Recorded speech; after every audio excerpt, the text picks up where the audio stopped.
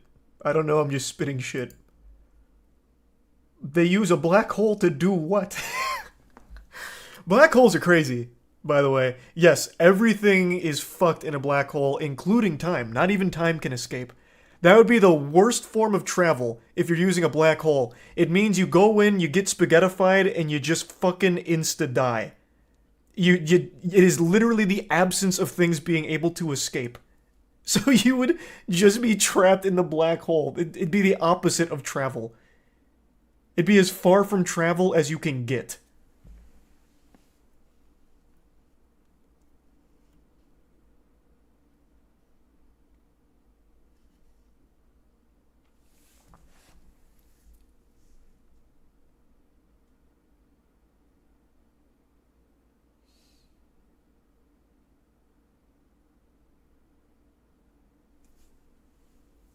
Is the resub Buzz? Oh yeah, I saw that. That one is just a really sad situation, Sylvie. How do you know you've never been in one before? True! That is true. In fact, no one or nothing that we've ever sent into a black hole has made it. So we don't know. Maybe you go into a black hole and you actually like travel through it like, you know, like a fucking dishwasher. You just go around in a cycle and you get spit out into a dimension of big-titted anime alien girls. Fucking babes as far as the eye can see. You're very misinformed about aliens. Inform me. I am begging. I want to be a believer that aliens have visited this planet and continue to visit this planet in secret, only showing themselves in trailer parks and small schools for some reason. I want to. What don't you understand about that? I'm just facing the reality of it.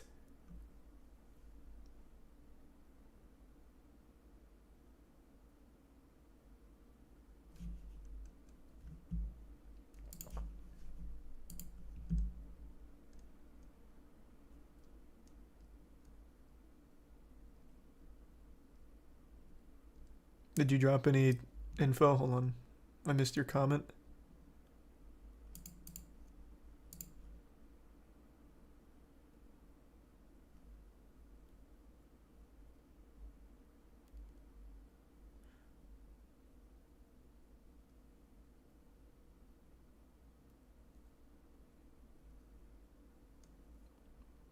Oh, wow. Jesus, you're having a full meltdown. Anal probing isn't even a real thing, you moron. You get all your UFO info from fucking movies and TV.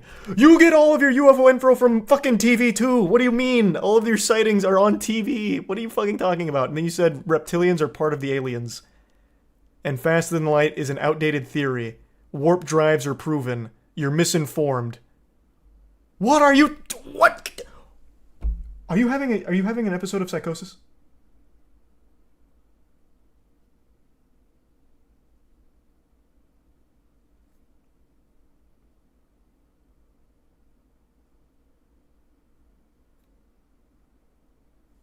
Thanks, the resub Fuzzy.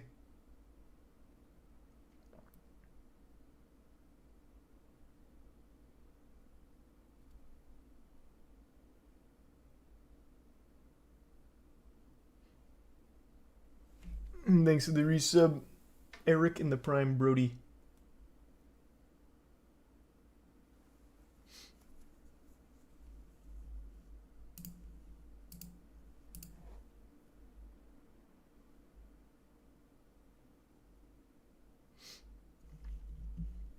Tom DeLonge knows all.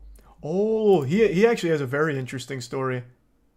They actually used some of his research for something at NASA recently.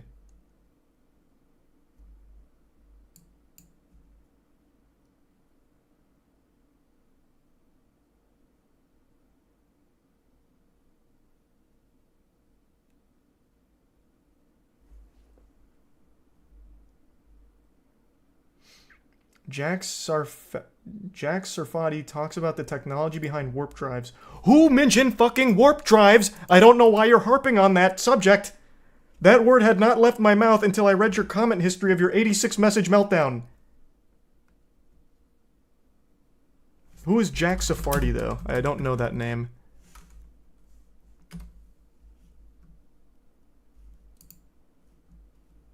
is a theoretical physicist.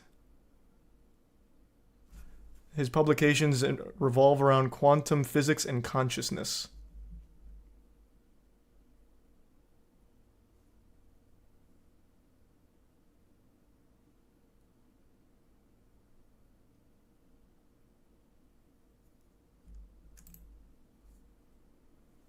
Here's the 5 goose subs, Jake. And the bits, Jake.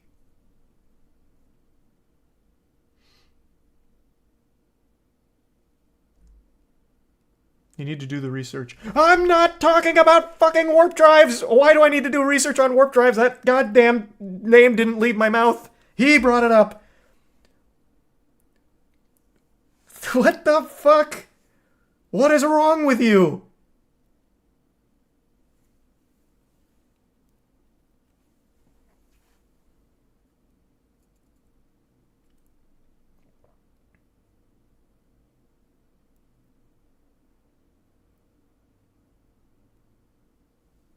Exhibit Sylvie and Lords.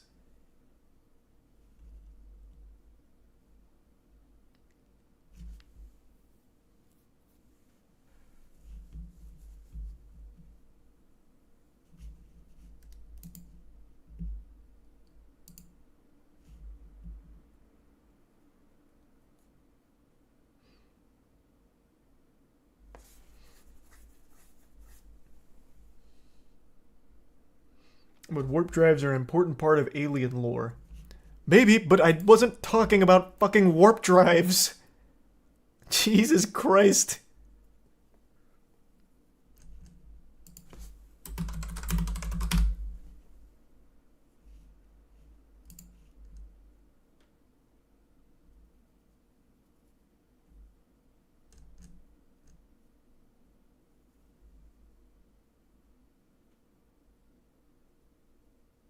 You asked for answers.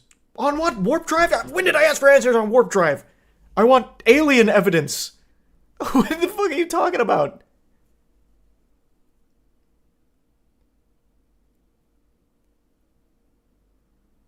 Who am I talking? That is evidence?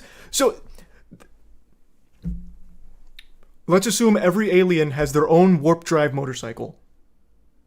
Why are they visiting trailer parks and fucking small schools to warn us about the future than only telling children? That isn't an answer. You weirdo.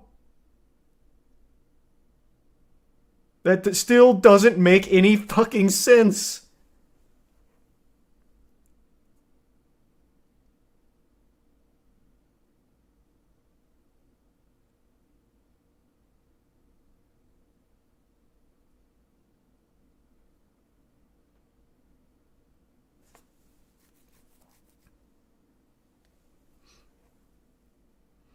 That chatter didn't read jack shit. It's theoretical physicist, meaning it hasn't been put into effect and there's no way to test any theories.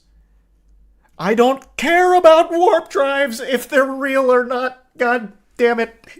Jesus fucking Christ. They're not real, by the way. The bit guy was right. It is just a theory of how warp drive may somewhat be almost a feasible idea.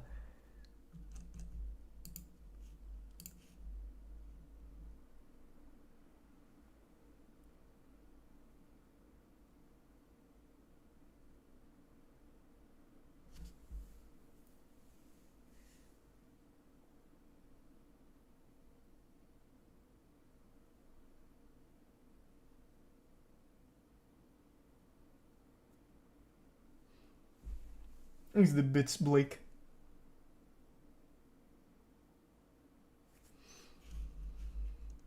The Travis Walton McMinneyville UFO photographs. Roswell, Phoenix Light. Oh, you didn't just use Roswell. My dad's super into that one. That one has been debunked 1,000 fucking times. I don't know the Minnieville one. And the Phoenix Light I also know got blasted. Though I don't remember what the debunking was on that.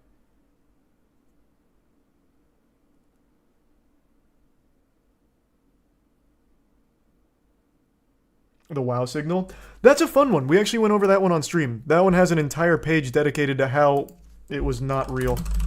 But I used to really like that one, and I actually learned it wasn't anything interesting from stream because I brought it up one time talking about aliens, and chat was like, yeah, you know that actually got completely debunked completely. So we looked it up.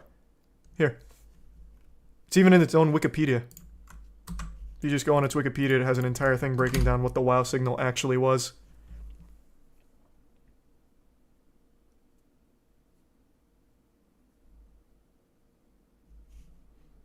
But I used to think that, I still do think this one was pretty cool.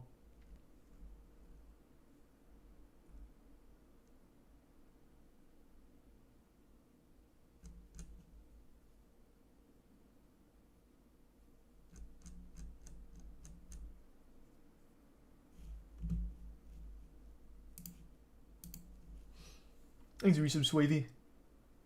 Good point, Swavey. Good point.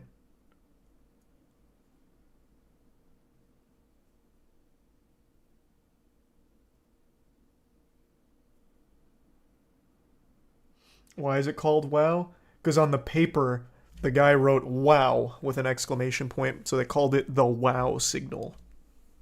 That's how it got its name. There's a bit Sylvie. The resub Goober.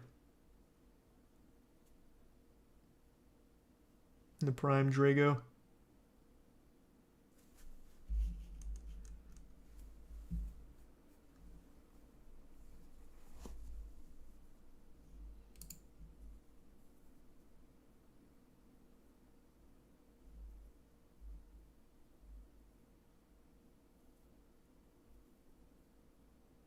They actually wrote Pog. That's what the signal was, yeah. It was a warning. They actually sent us an emote.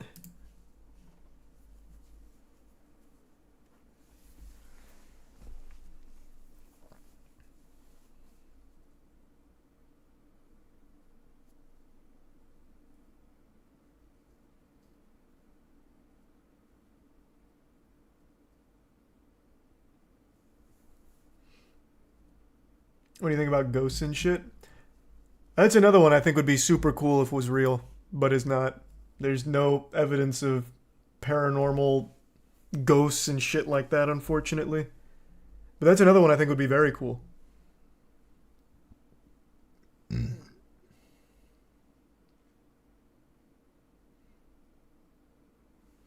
Thanks to the bits, Redna. And Tier 1, Anu.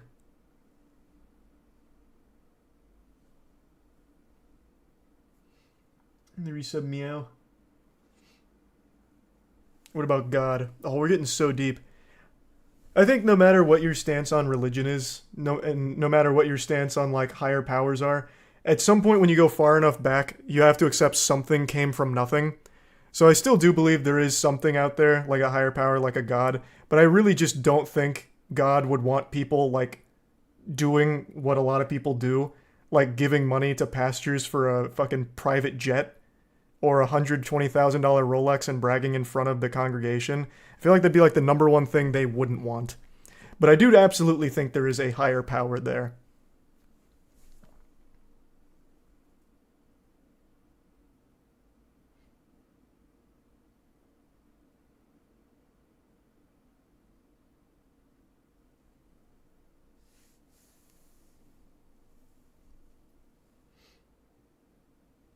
Charlie's religious. I got baptized twice, but I'm not really religious.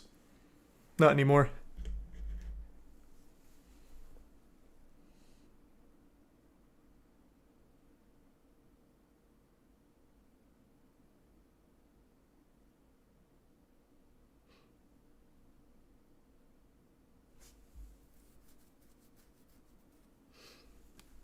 Yeah, I've told that story multiple times. I got baptized twice. Once when I was a baby, and then once when I was like fucking 13. I was super religious, and I was really concerned that maybe the Lord didn't see me get baptized the first time. So I got baptized the second time just to be super certain he watched. Yeah, I was super, super religious. And I guess since we're going down, I've already said all of this before, but I'll say it again, I guess. The reason I'm not anymore is because that was like the worst period in my entire life. I was always fearful of everything, concerned that I was always committing like a sin. It kept me completely afraid of everything all the time. It wasn't doing great for my mental health. It really just made me afraid of everything and every decision and every action I'd take. I only listened to Christian music, and I listened to the same 3 songs on repeat because I knew those had those were safe to listen to Christian songs. I would only, anytime I had an impure thought, I would change my clothes because I felt like I dirtied them by just having impure thoughts. It was bad.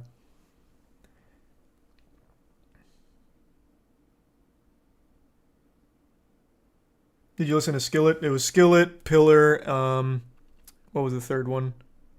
Who sang Meant to Live? Switchfoot? I think it was Switchfoot. Yeah, I think it was Switchfoot. Those were the main 3.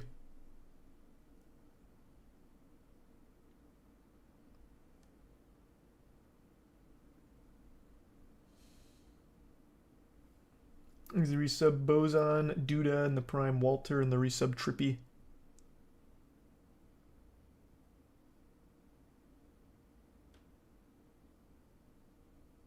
Were your parents hyper-religious? Nope, they never were. I was the very religious one because I was friends with a pastor's son, so he would always be teaching me about the Bible and stuff, and I tried to get my parents on board, and they were super supportive. We'd go to church all the time, even though they weren't really into it, but it was just miserable for me. Just living in fear constantly.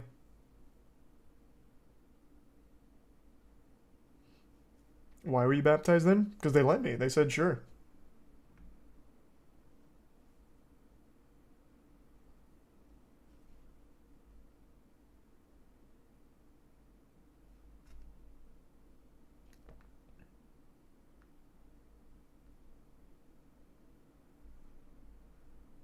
What were you scared of? What do you mean, what was I scared of? Literally everything. A lot of the sermons that I was getting at church were always, really scary ones. When God tested Abraham, I need you to sacrifice your... was it Abraham? Might have been. Bring your son up to the mountain, I need you to sacrifice him for me to prove that you'll do anything for me. And then as he's about to kill his son, he's like, wait, I was just making sure you'd actually do things like this for me. Hearing those kind of stories is scary. Wow, he's pretty strict. There's a lot of things that are not allowed, There's a lot of sins. How strict is he going to be? Am I going to hell because I had this impure thought of boobies? It was just miserable. I was always scared.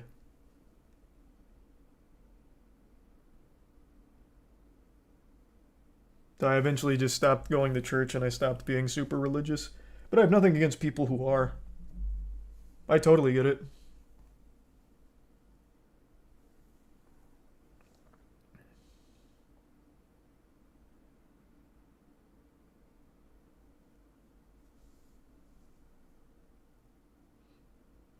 But I will say, even when I was still hyper-religious, it always did rub me the wrong way, having to do donations in the beginning of church and stuff. And the church was massive. It was a mega church.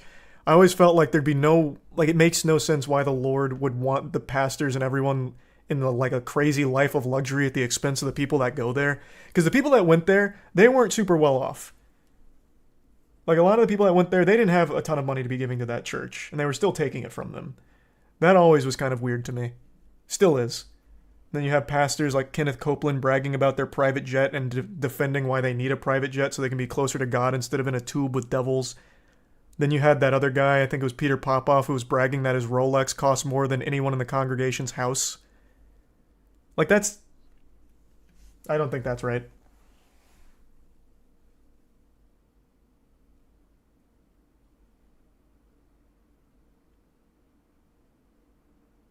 I feel like that would just go against everything that the religions are supposed to be about.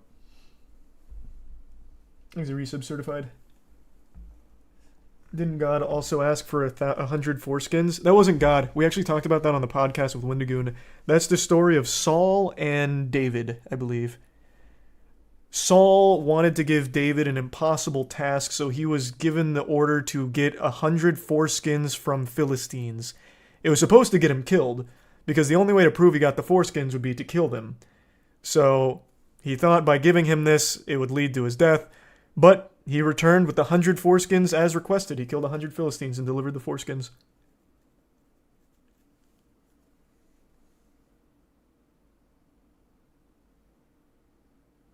I think it was Saul and David.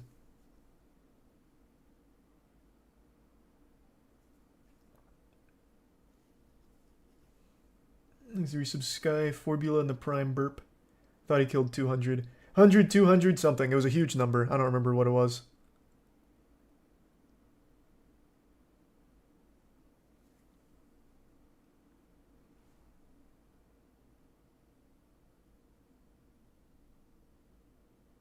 That shit's in the Bible? It is in the Bible.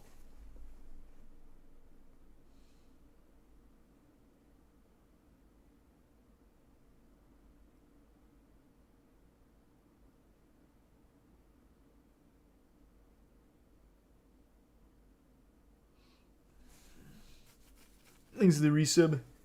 Inori and the Prime Hazard. I gotta pee real quick. Give me 2 seconds. Be right back.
I'm back.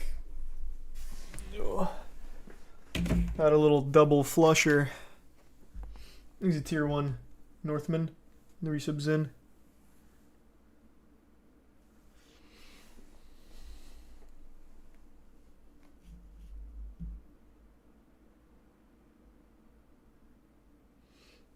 No idea remains.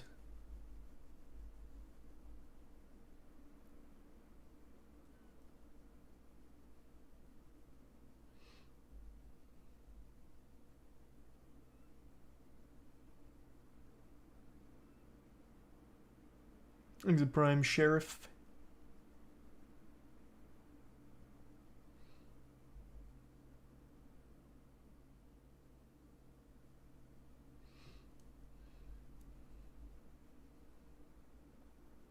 I think it's the resub Raisin Bran. Am I a fan of Kingdom Hearts? Nope. Kingdom Hearts 3 I still think is one of the worst stories in all of gaming. I'll say it. I haven't replayed 1 and 2 in a long time, so those might still hold up and be fun, but I played through 3 when that came out. Man, what a disaster.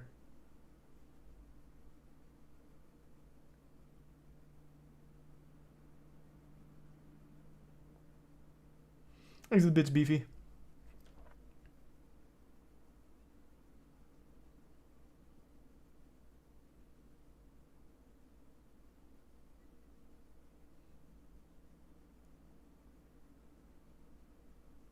You picked the next speedrun game? Yep.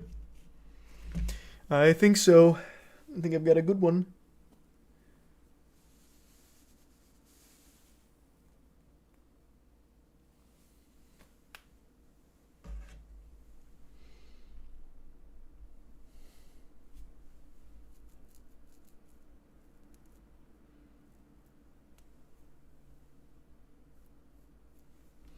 Thanks the bits, Bebo.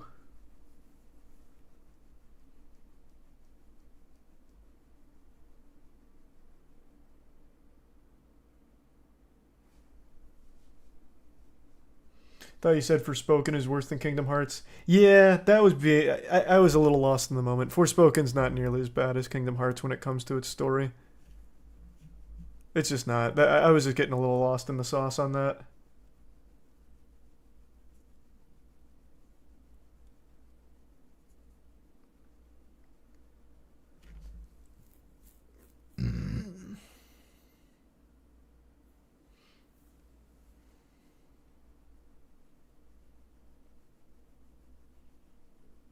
Thanks to give sub Rin.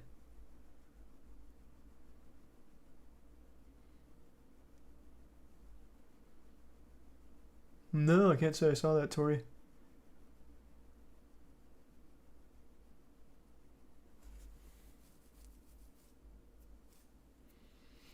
Which Souls game should be my first? Dark Souls 3. I think that's such a great starting point.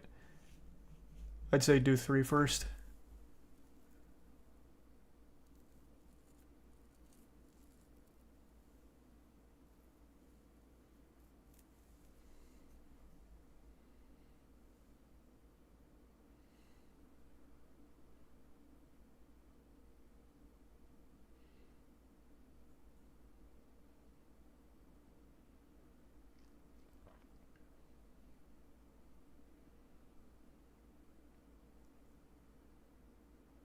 Is Sekiro the hardest Souls game?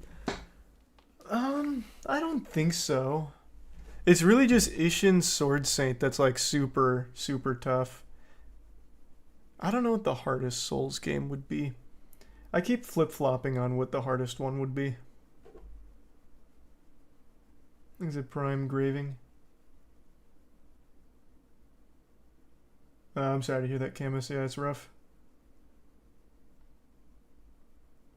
Like the resub Skelix. Demon Souls is pretty like Demon Souls, like it's very, very easy if you know the bosses beforehand. But I hit a fucking wall going to the fire boss with a club, and that was so fucking miserable.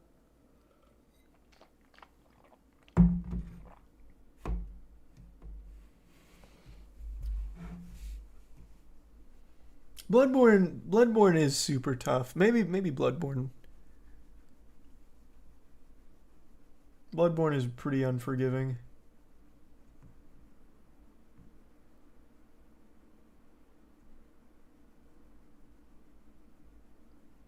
Thanks the Prime. Mumet.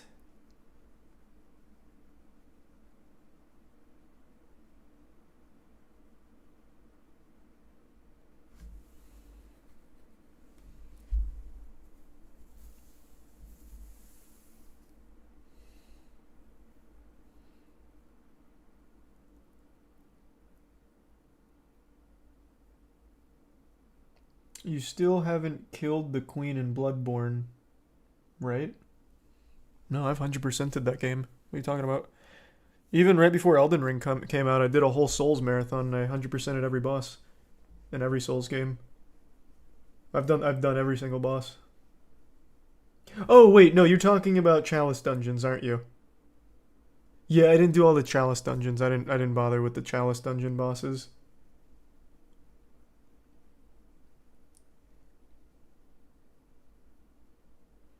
Thanks to resub, Trevro.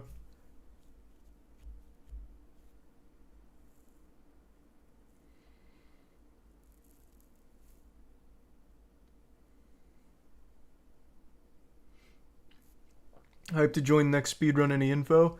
Nope. Everyone's gonna be dropped in blind, tackling it. It's gonna be nice, even footing. See, you didn't 100%. No, I guess not for Bloodborne. Not wrong. I forgot about the Chalice dungeons.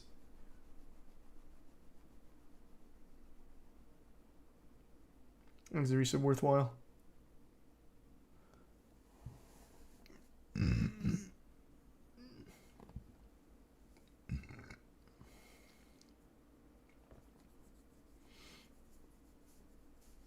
gonna play a new SpongeBob game? Yeah, when's it come out? Is it today or tomorrow? Cosmic Shake.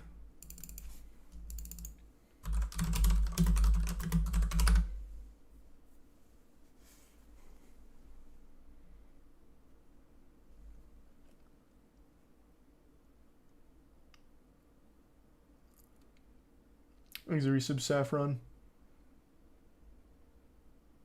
Tomorrow, okay. Ain't no way this man's about to stall Hi-Fi Rush for SpongeBob. Yeah, you're right. That wouldn't be fair. Is it on Steam? Or is it Epic Games? It's on Steam. Alright, I'll start it real quick then.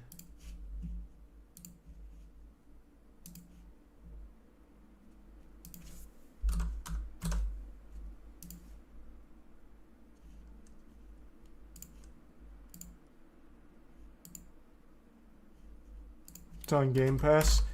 Well, I like to support the developers. No, I'm just kidding. I'm not logged in on Game Pass or anything, so it's just more convenient for me to do it here.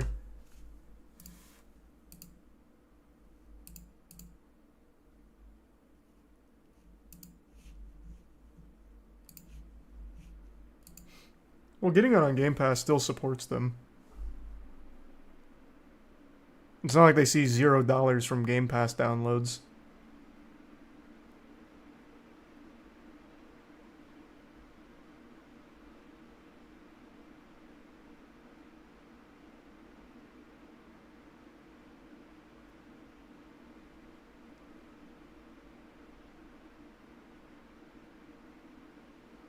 Thanks to resub Eventide.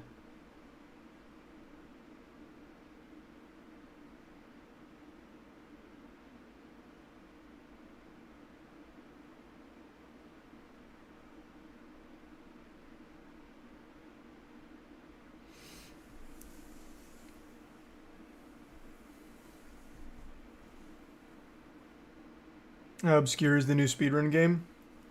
I'm not giving any hints, but I'm very confident no one's played it.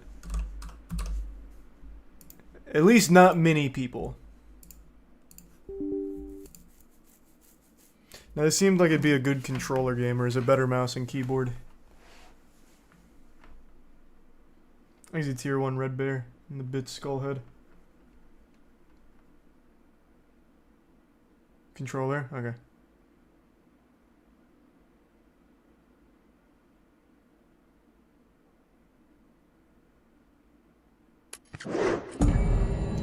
When's the next speedrun challenge gonna kick off?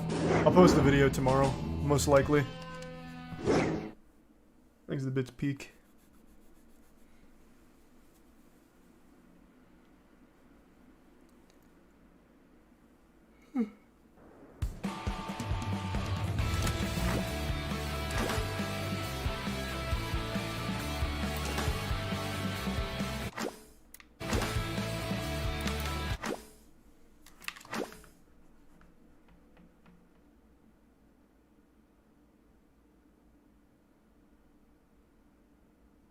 That's so cute. I'm not gonna bother turning that on. I'm sure it'll probably be fine, right?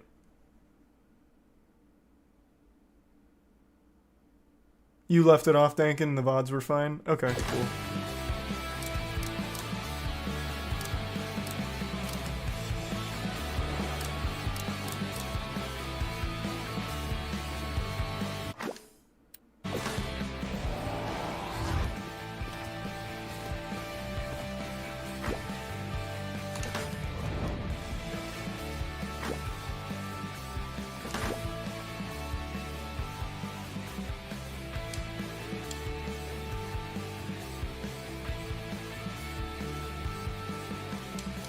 I don't know what to expect. I'm just going through on normal first. Fuck it.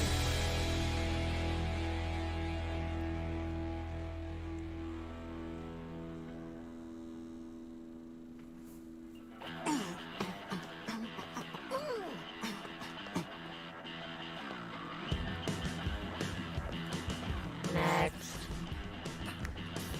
Next. I said next. Huh?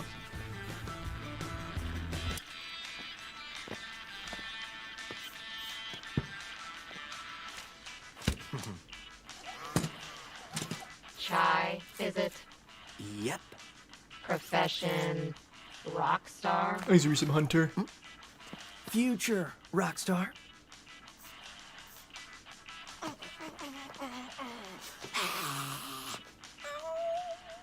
Are you done? Yes.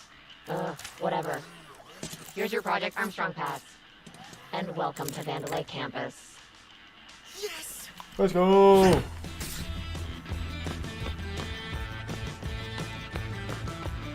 Thanks, Resub Chad.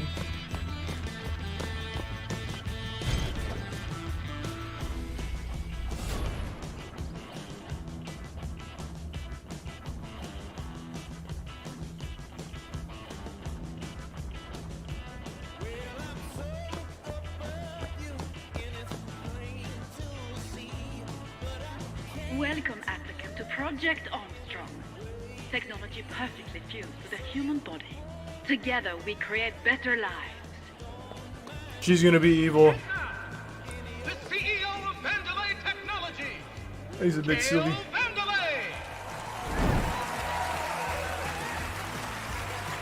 What a historic day.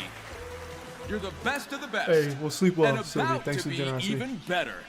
Thanks to our robot enhancements. Vandalay has always been about helping those in need.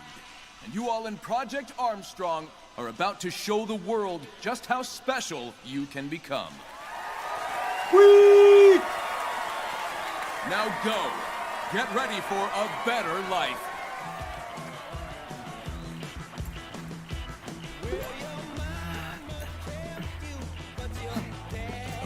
I'm with him. Special pass here.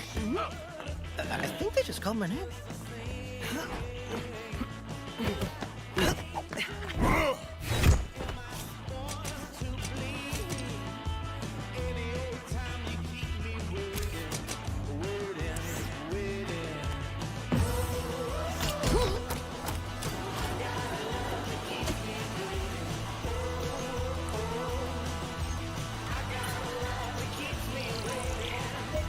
How far is he into the game? About 30 seconds.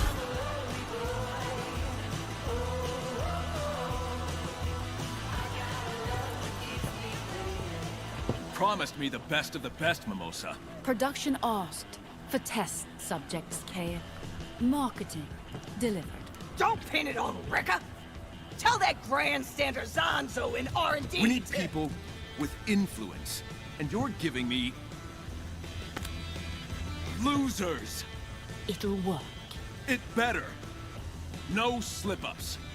And no defects. What a piece of junk.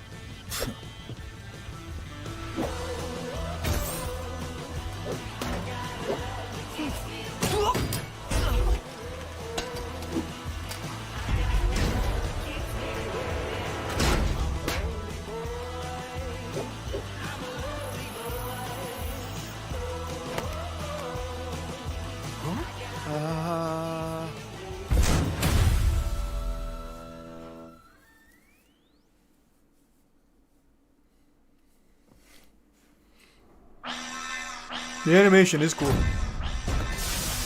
Cool style.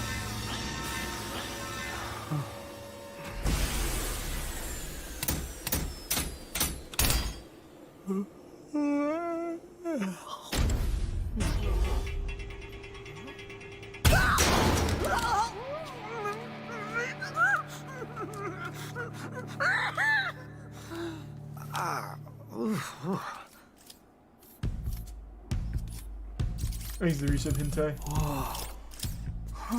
An error has occurred. Please proceed to the checkpoint. Okay, checkpoint. Where's that? Don't worry. Probably no big deal. Makes recent massive.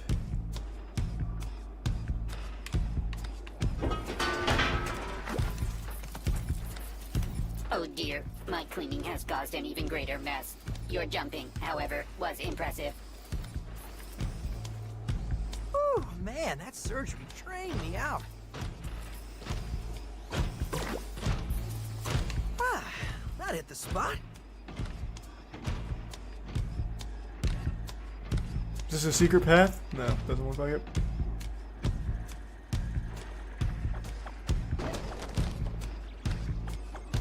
We told you no more than 10 boxes at once.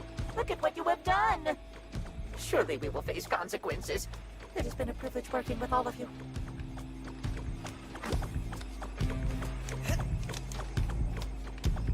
Please collect your belongings. Yeah, time to get out of these clothes.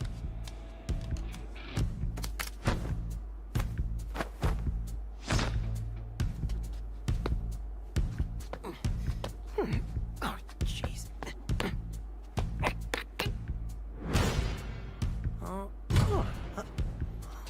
Is the running on rhythm? So I believe the selling point is everything in the game is on rhythm, like it's on beat.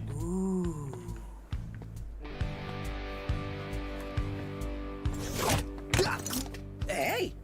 Alright, kid. Robotic arm, LX-75, magnetic waste management fixture. Wait, magnetic waste management? Foreign object warning. Looks like a defect. Take him in. Reset in. Is that a weapon? I don't think so. I think he's resisting. Wait, what?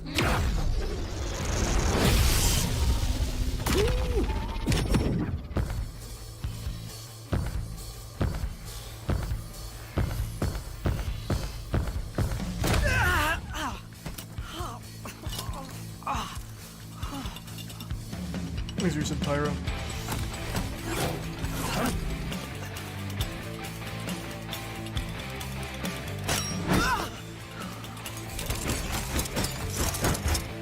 Damn, it's like a Lego game.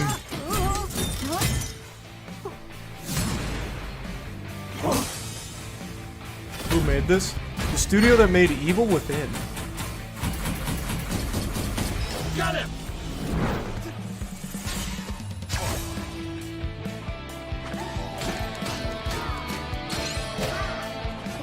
How do I... I'm assuming there's a dodge, right?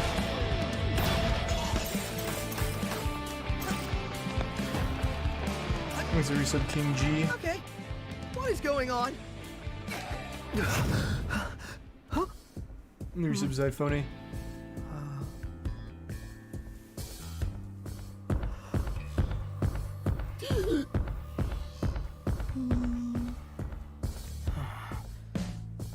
If I'm getting this right...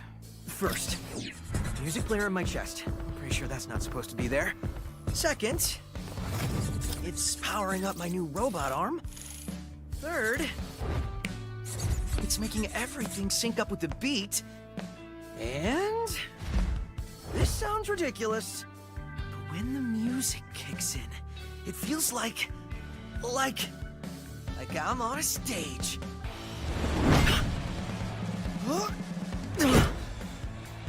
You're right, Dagan. This really is like a Saturday morning cartoon. It's cute. Whoa.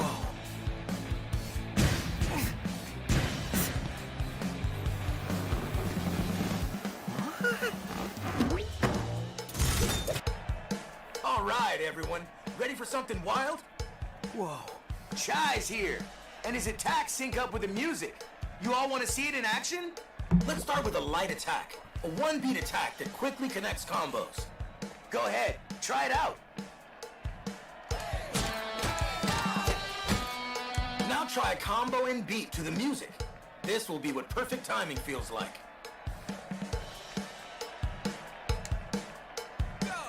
Oh, I didn't know I was waiting for that.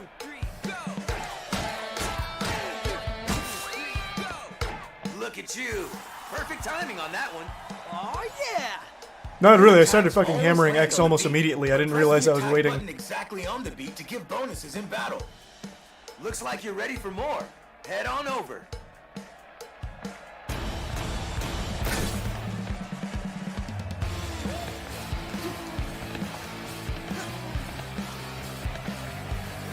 How about delivering some real damage? The heavy attack. This one takes 2 beats to land, so listen carefully for the beat in the middle. I got this.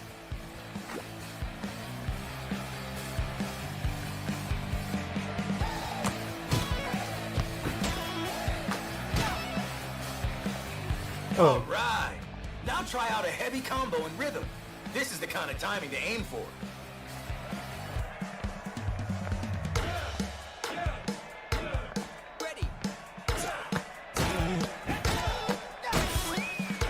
What a pro! He's doing reggae. Or Raiji in the bits Raiji in the resub Rush. The crowd goes wild. Chai! Chai! Chai! Chai! Chai! Chai!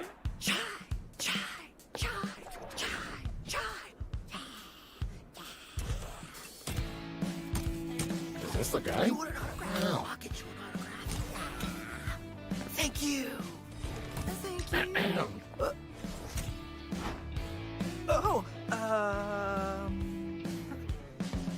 Anyone see the guy that did this? That's the defect! What? No. I was just... Well, here we go.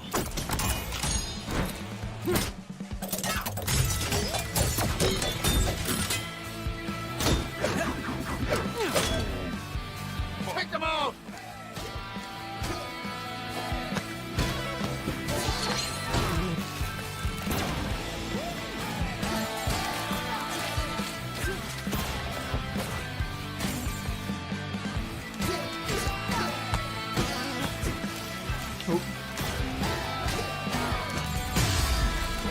Easy game. I could imagine this shit's actually kind of brutal on what was the highest difficulty? Impossible?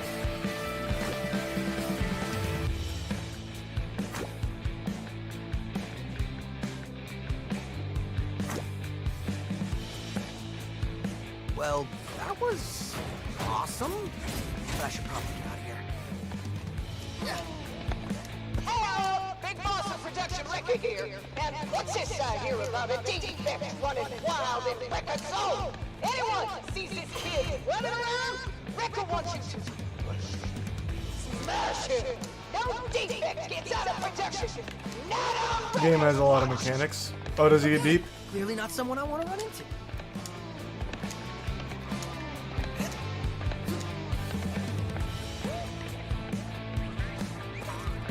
Hello there. Can I be of assistance? What are you? Vandalay Smartfridge VASFO's Not very catchy, but... I can analyze your well-being and guide you to satisfaction. Let me indulge. Hey, no indulging.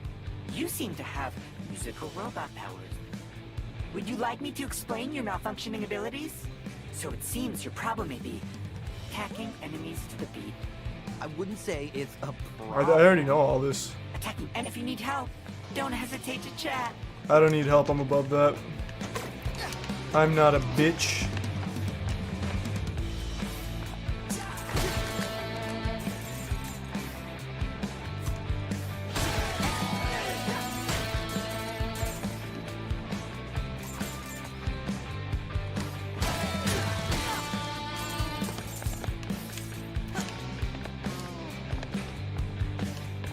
Play on hard. Maybe next go around.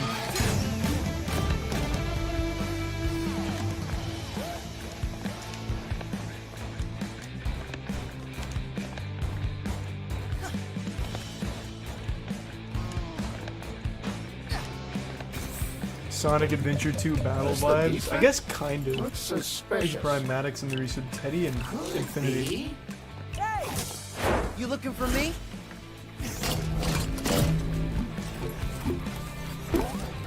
Get him!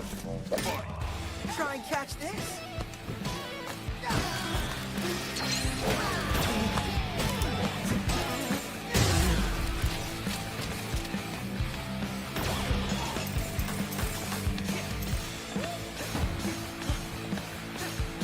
And now, what am I supposed to do? Hey! You alright?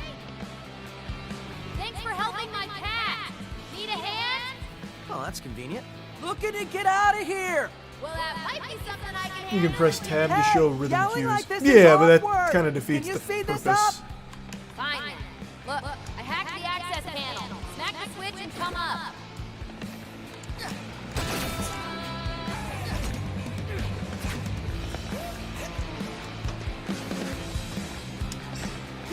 Man, Project Armstrong turned out to be a real bummer. I wanted a cool robot arm, not a target on my head.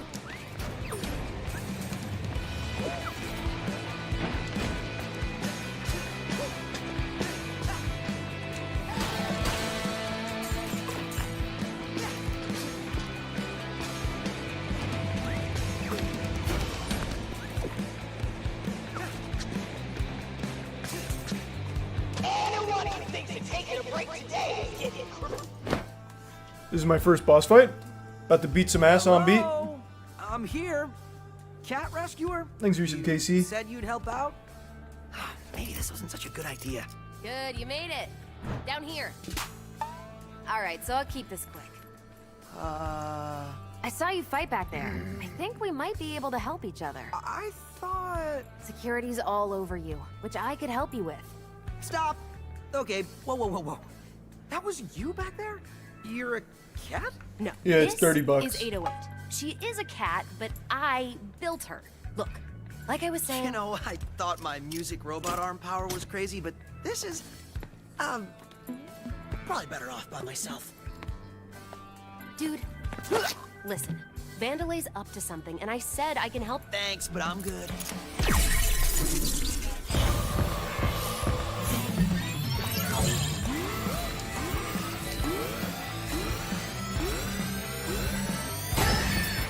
Was I supposed to be doing something there?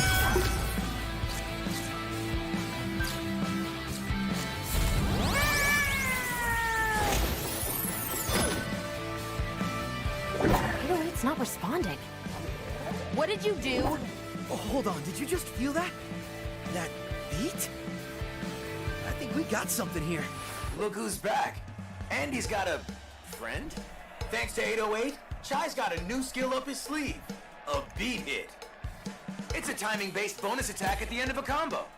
On the last hit, watch for the timing circle and press any attack button to land it.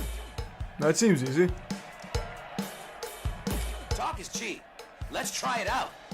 Let's do some shadow.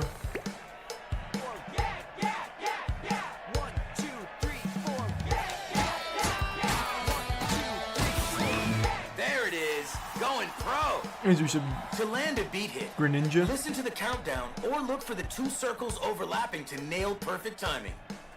Try a beat hit with your heavy combo. You're on your own with this one.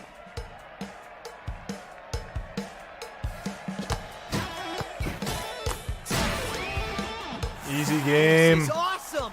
Beat hits are key for doing strong combos and damage. So don't forget to feel that beat. 808, was it? I think we got something going on here. Hey, so offer reconsidered, but I'm gonna borrow your cap for a little bit. What? Why? Hey, you wanted to help, right? Don't worry, it's just till I get out of here. Better not run off with her.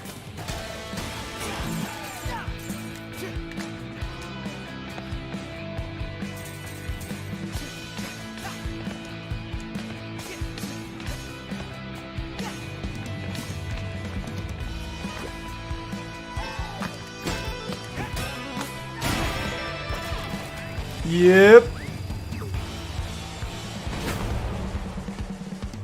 I'm feeling that beat.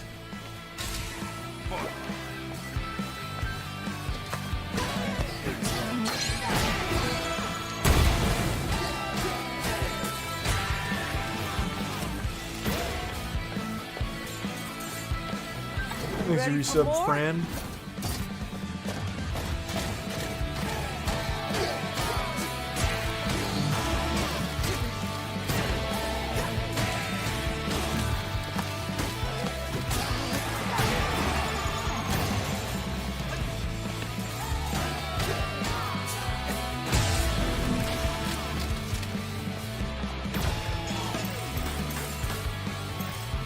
Thanks for resub, Mike.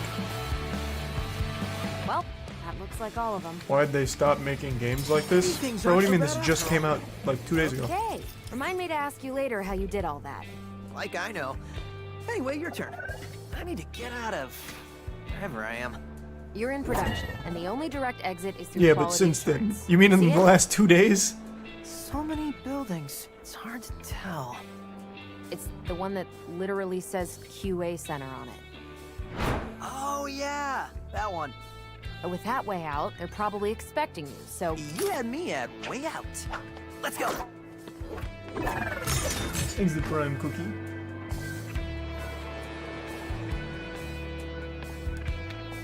Oh, so this... okay. Do they have Super Smokin' style? The Triple S?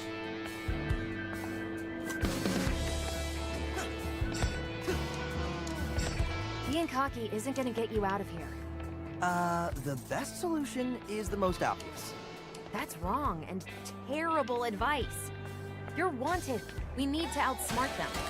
Then I'll fight my way out. Are you an idiot? That's literally the opposite of outsmarting them. Okay, you can combo that.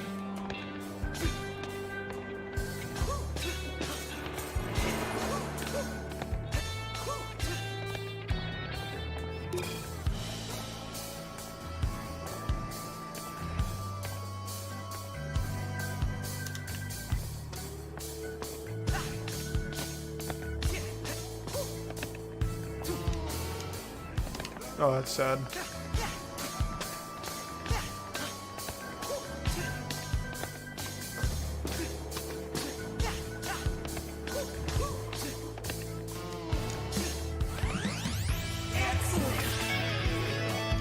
Huge.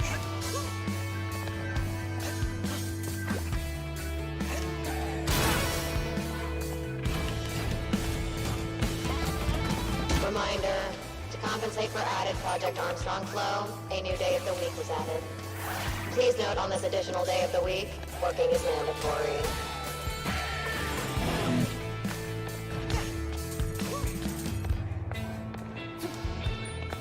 Oh, hello there again, friend. Yeah, There's so many smidge units You must have out not here. seen me. Perhaps my sign wasn't big enough. yeah. That was it. I knew you wouldn't be so rude as to avoid me. I was just looking around, and it seems like the whole world seems to be moving to your musical superpowers. You know, I was actually noticing that too. Finding the beat is as simple as looking around. Even the environment reacts to the beat. I think this is what those young people call being in the zone. Maybe? But anyways, that's cool. It's called getting swifty, old man.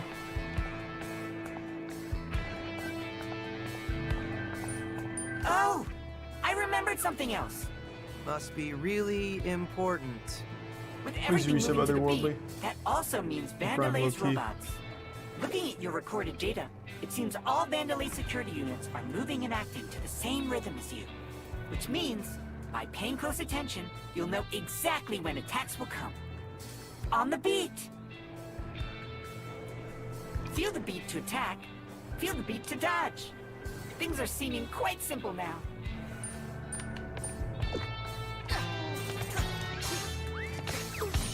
Oh, you look a bit tired. I think I'm okay. Sometimes it's best to take a rest. By that, I mean a rest combo.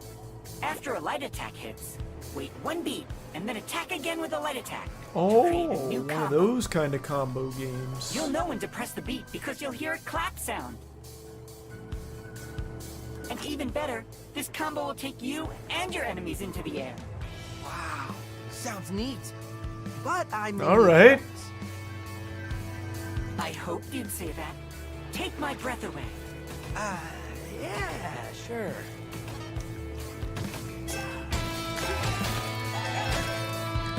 Now that's it. Enjoy a drink. On me, of course.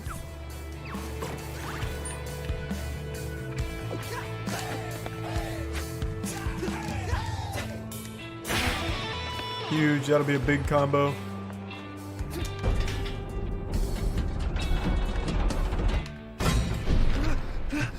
Uh-oh.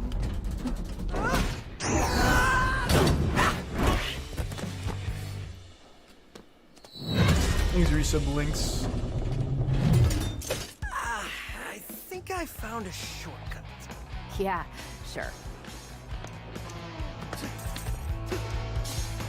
Whoa, this campus is huge. It's more like a city. The perks of being the world's leading tech company. Vandelay likes to show off. God damn it. But I'm looking for what they're hiding. Oh, you like digging up secrets. How about telling me your name? If it took you Oh, this I long to overshot it. ask, you can Yikes. wait a bit longer. God damn it. I'm Chai, by the way. Chai? All right then.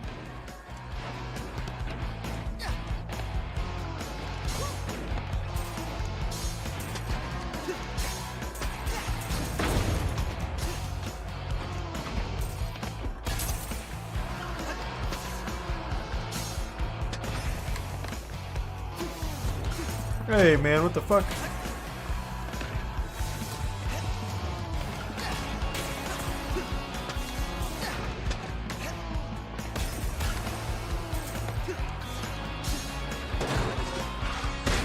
Wow, a lot of shortcuts around here.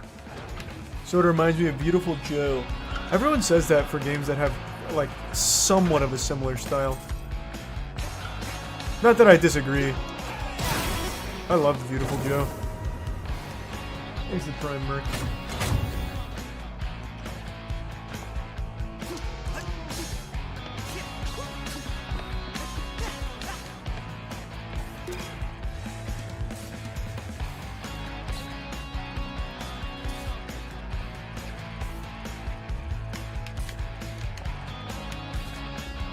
Battery production activated. Don't touch the red lasers. Obviously.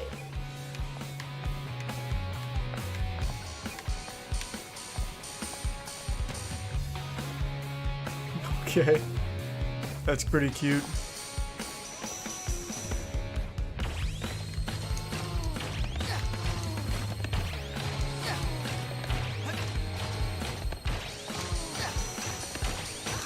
Oh, yikes.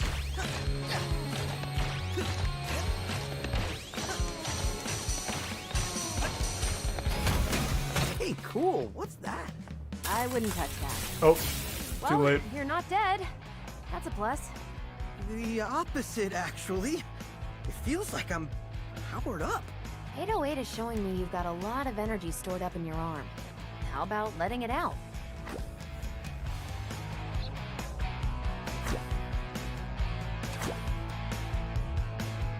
Please don't explode.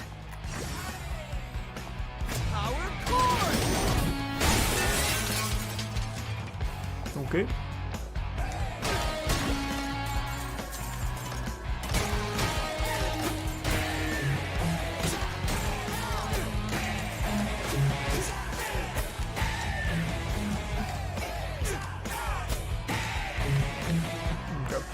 I was just testing something.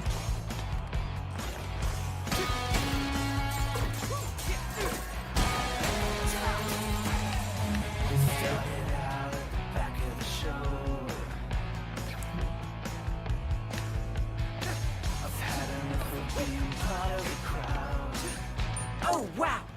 You seem to be able to now use special attacks. He's the prime trash bin and tier 1 pirate. Happened. Reminder, I know a lot about you. Yeah. But these special attacks are key. You really are channeling your energy here. Landing beep hits will knock batteries out of your enemies to charge your reverb, but it seems like all the energy will disappear after a battle. Like they say, if you don't use it, you live with constant regret over what could have been, correct? That's not how I remember it.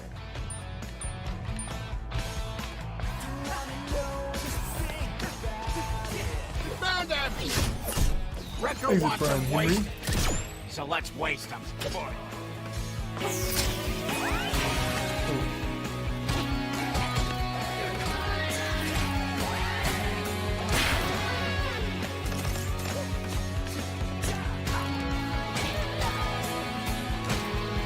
I missed it.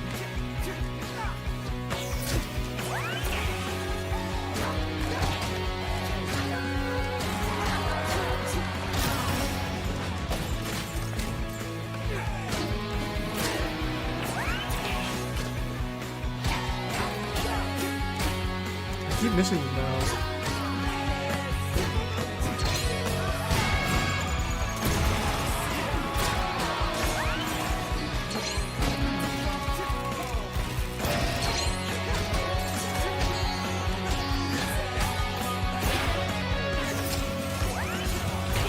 Oh, god damn it.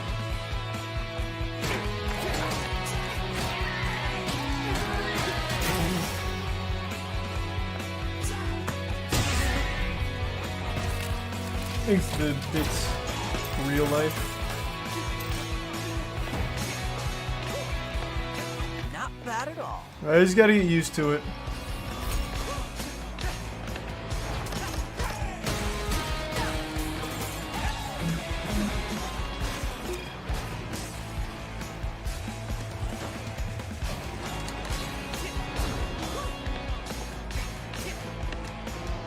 Yeah, this is still the beginning of the game.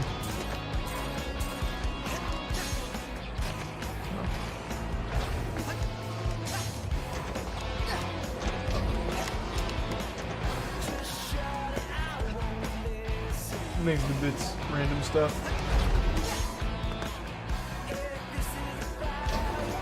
The tier or the prime totem.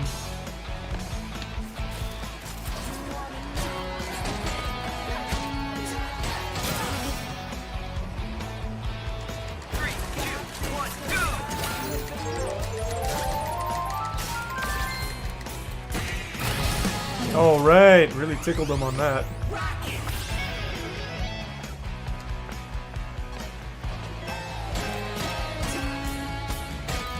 Oh my god.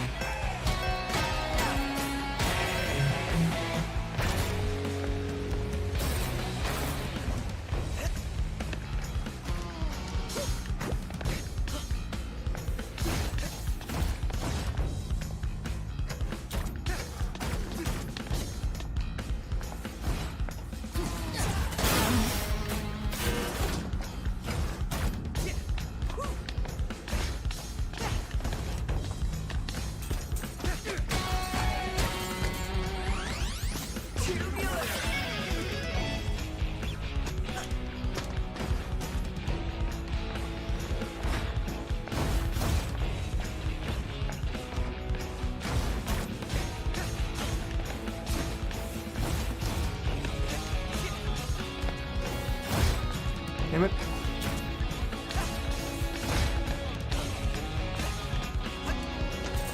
There we go.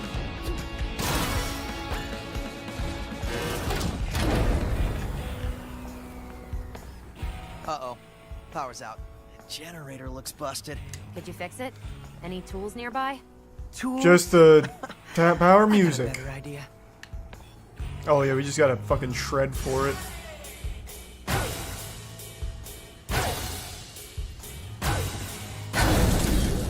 Yep. Goes on.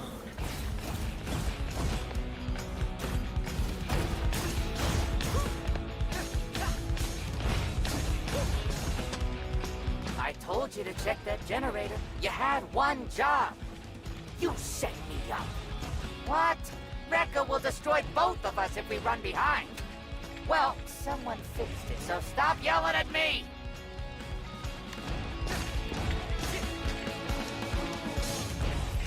Damn, I really thought I could just make that. What the fuck?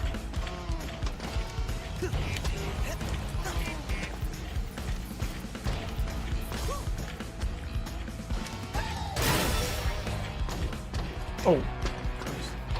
Thanks, reset. Is RJ.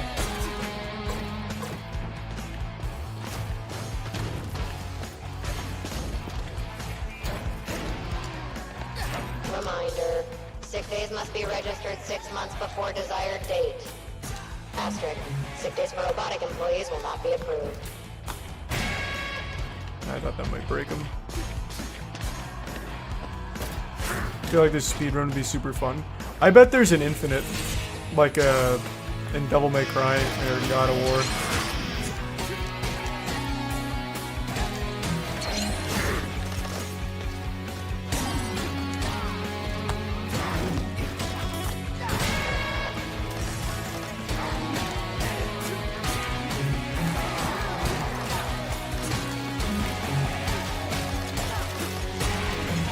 Jesus, I really fucking stun-locked that guy.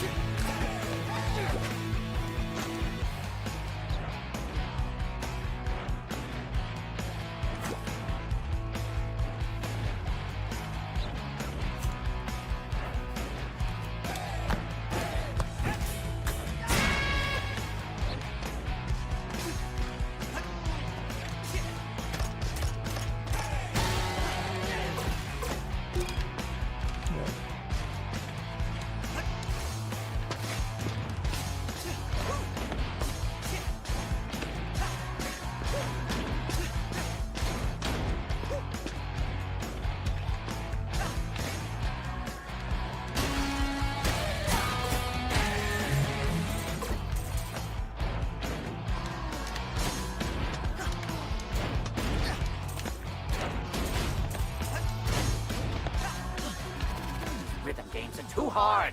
I want to relax, but you gotta time it right. I'll get back to work. Just one more get.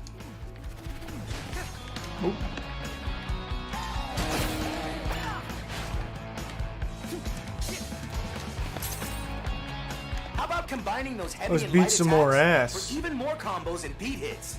Now's the time to try it out. On who?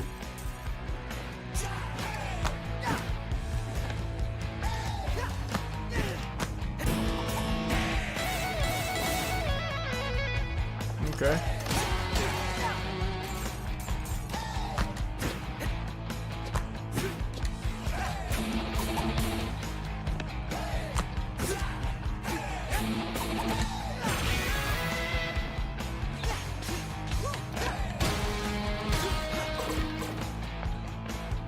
Combo list and pause menu. Time to mix heavy and light attacks. Oh, well, Timing here's gets a little trickier, but give it a shot.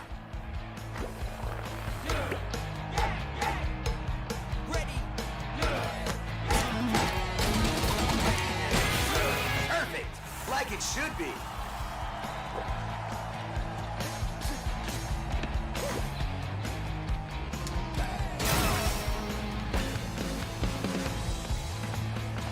Almost out of here.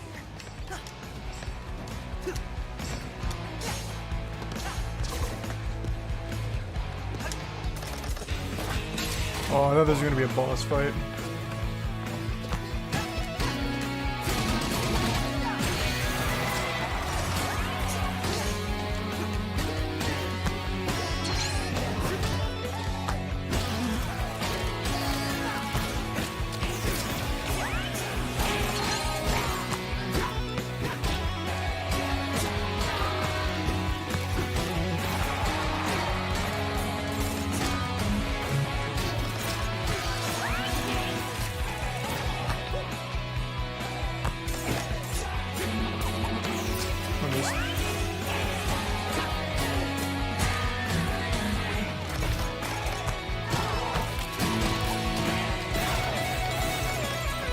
this out.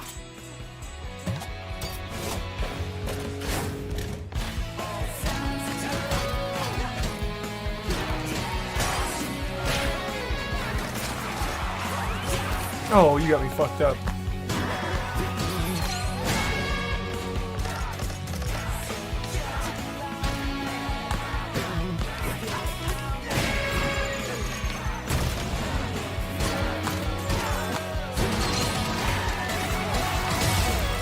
Okay, well that worked out. I kept taking damage though, so I really fucked my score. Timing's getting a little better. I just gotta get used to the beat. I gotta let it flow through my soul. Hey, look, exit. Told you this was easy. That's bait, idiot. They're clearly expecting you. With what? Nothing I can't handle.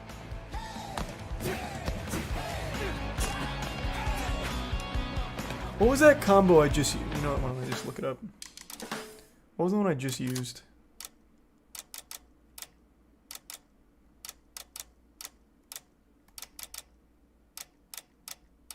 I think it was this one.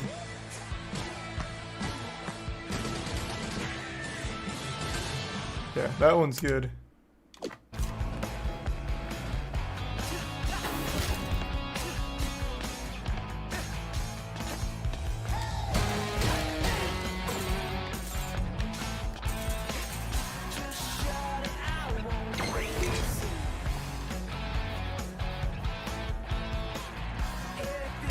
Exersive blast fire.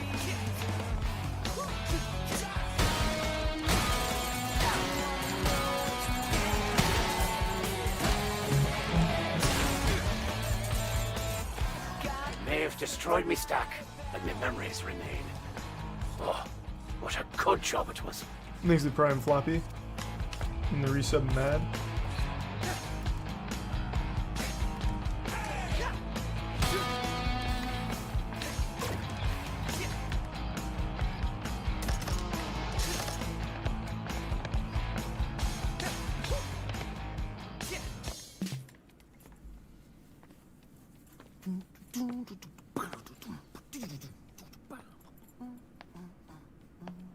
Triple dash into light attack and triple dash again at just speed like attack. I thought. It's Okay. fine. Makes you some need to jock. relax. Introducing the head of production. Hey, my first boss fight. Oh no. There you are, man. Messing with Rekka's crew, Rekka's production. And worst of all, yeah, Rekka's perfect, no defect record! Your security tried to kill me.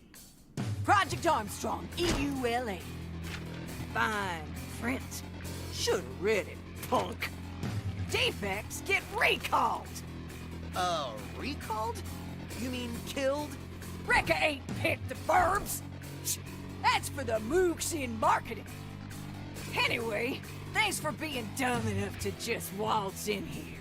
Rekka ain't gotta get her hands dirty. I told you. Welcome to the Project Armstrong defect check, honey. And our QA's the best in the business. Hell! Whoa!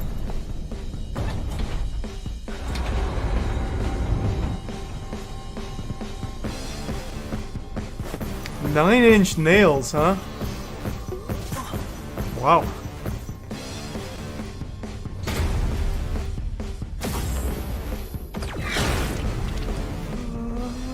I like defense. That's good. I like how they taste. Oh, that's bad. Inspection level. Here's the 5 gift subs, Deepu.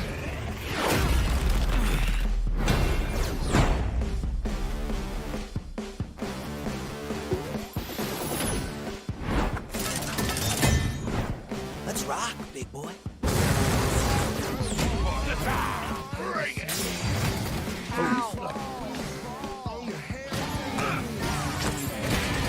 Chai, his hands are extra sensitive Oh, for I didn't know I could fall. Okay. inspecting. Weird way to say hit them, but okay.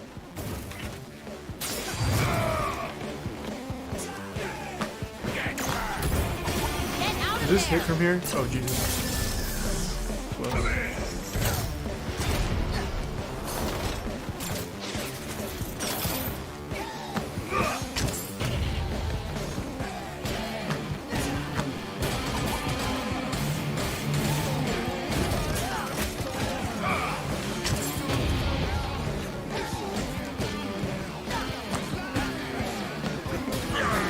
Hand down, Chai. Go get him.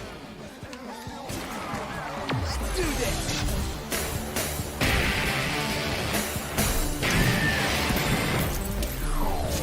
Man, this shit is so stylish. Oh.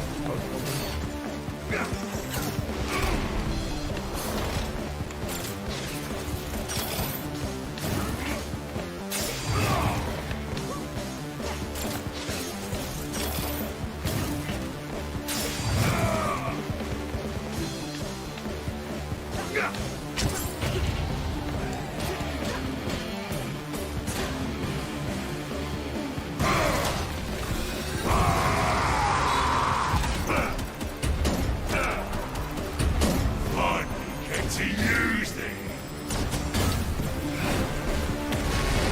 Try and dodge this.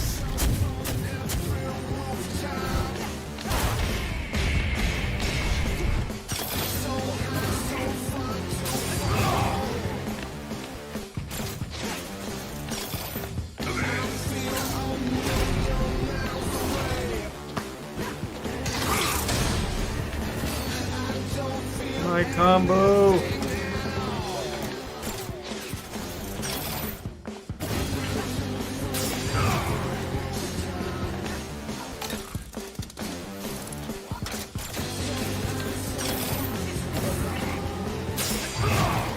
What? That one hit me.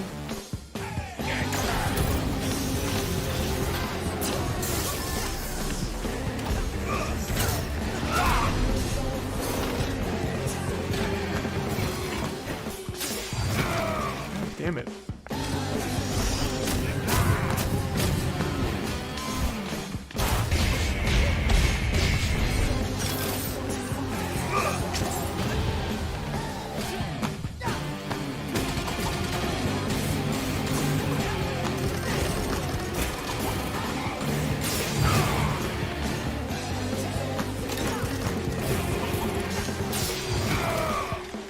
He keeps using that. That didn't pan out well for me. I'm getting fucked. Holy shit.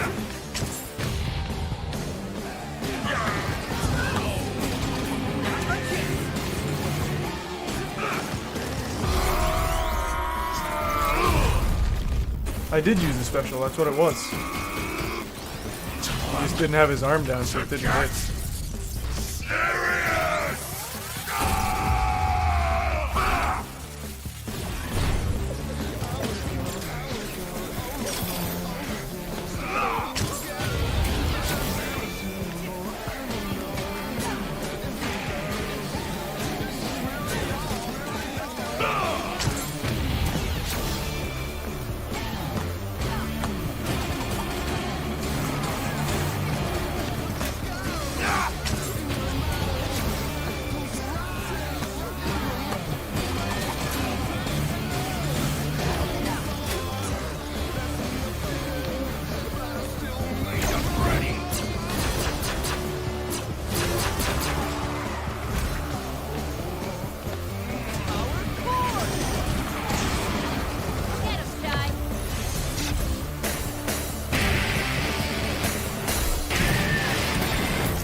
Okay, getting there.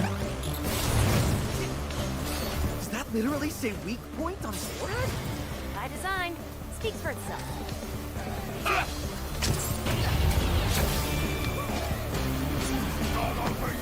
You almost got him. I can see that.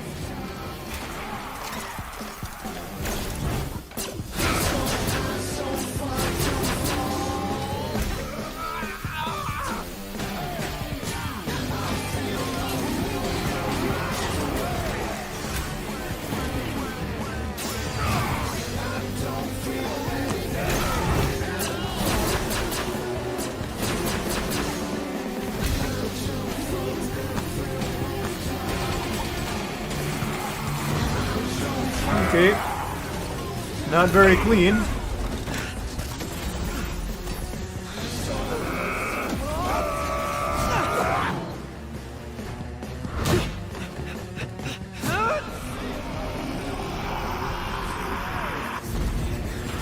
Got a killer track. But every song's gotta end.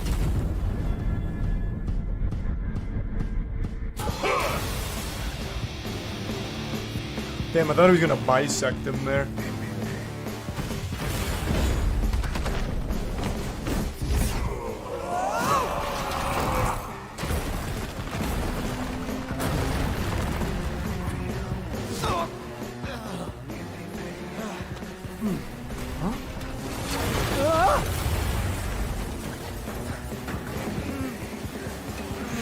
Look at this game.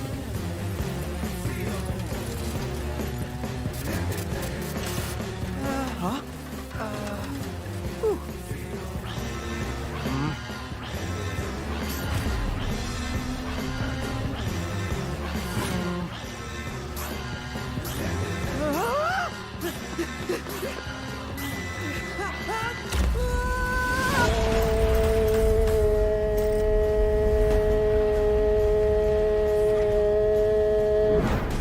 Thanks to tier 1 Absol.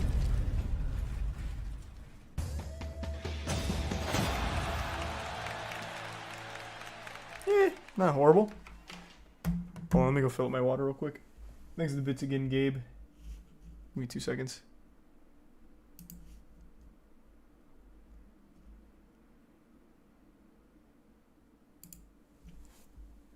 And thanks for resub, Carl.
Thanks to resub Razor and Tier 1 Ifu.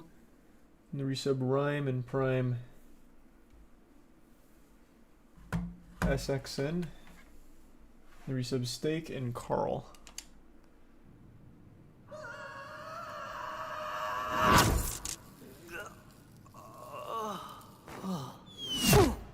Whoa! Did you see that? Yeah. But this time, just shut up and follow me. We really gotta get out of here.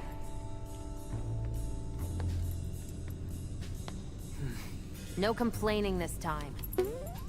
All right.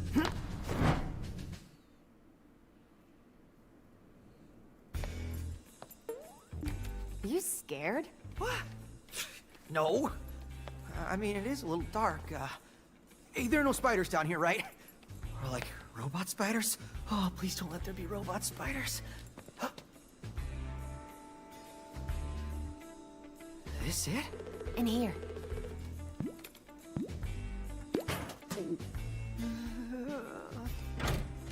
Hello? Catbot?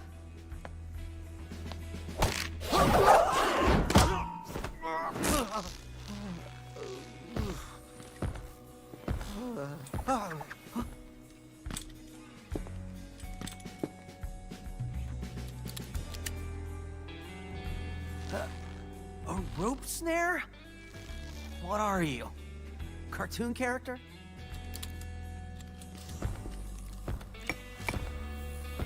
So that's where the magic happens, huh?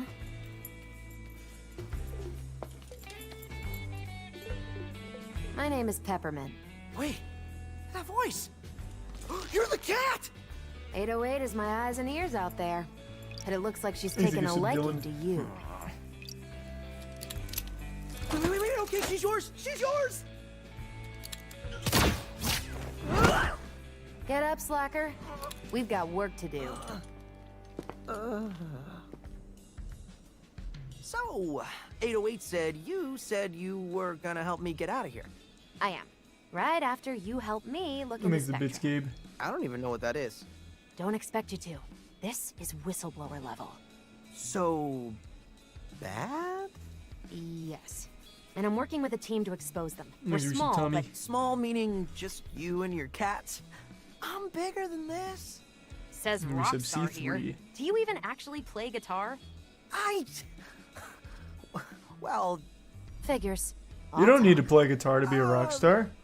Look, this I campus bet he is has a the maze voice of an hallways, angel. lifts, and dead ends, filled with security. You'll need my help to get out of here. Nah, so far I've done pretty... Horrible if it wasn't for me. Look, if you help me, I'll make sure you get off Vandalay Island. Fine. Whatever, I guess. Perfect.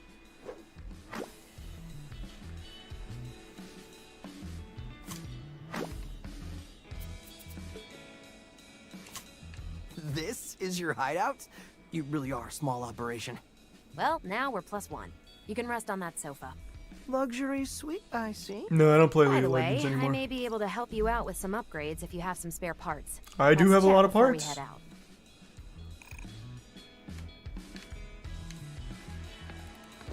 I'm not the master of Vandalay tech, but with some gears, I may be able to give you a bit more fight. More fight? Can you be more specific? Makes a tier 1 Topher. I set up a shop for you. Here you can learn new attacks. You can use them just by buying them. Here's your chance to learn new special attacks. Each attack requires a certain amount of reverb gauge, so make sure you have enough before buying.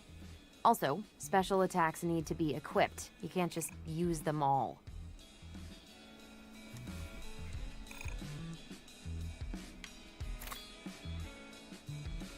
I see. So, I'll just slot in my attack, and I'm good to go. And finally, here are items for some permanent upgrades. What's this? I've got an idea for something, but let's just say it's still in pre-pro. How are you doing all this with gears? Don't underestimate me. I can do more than you Thanks for think. the bits again, Gabe. All right. Oh, sweet. Let Thanks, me Gabe. see what you got.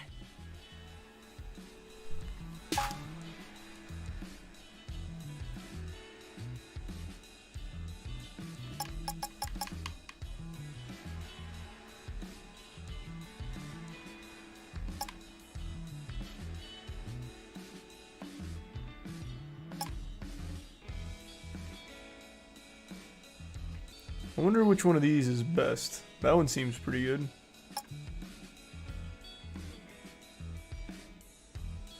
XYX combos are just kind of always a staple.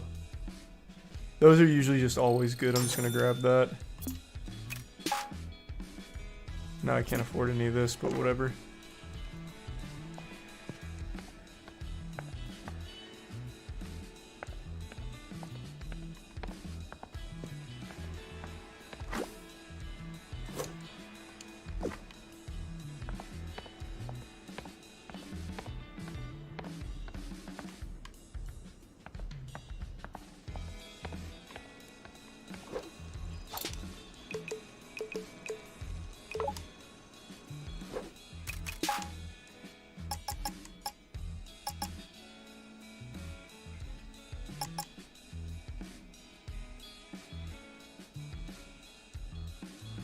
Yeah.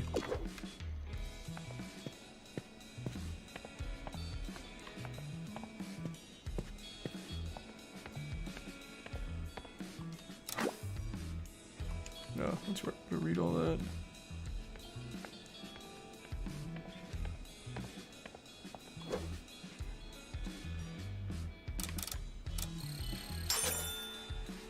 Oh, huge.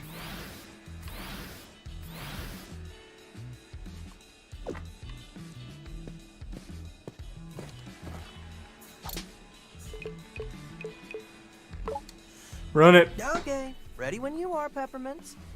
What's the grand plan? All right, check this out. Thanks to the Bits Gaber and the gift sub. Mission report. So this Spectra program is, like I said, top secret, and only the top brass of the company have info on it. Why are you so worried? Spectra could be anything. Let's just say someone on the inside gave me a hot tip. Sure, whatever. Anyway, we're gonna go back up to the production facility. Using my skills and your powers, we break into the production head's office. That's Rekka. And with our luck, she's busy cleaning up your mess at QA and won't be there. We access her computer, steal the files on Spectra, and get out. Cool. I wasn't listening, but sounds quick and easy. Great. While you're away, I can sync up with your tech through 808. Might figure out some new tricks for you. What? You aren't coming? On a mission this dangerous? I'm not that stupid. I'll leave that to you. All right. Wait, are you implying...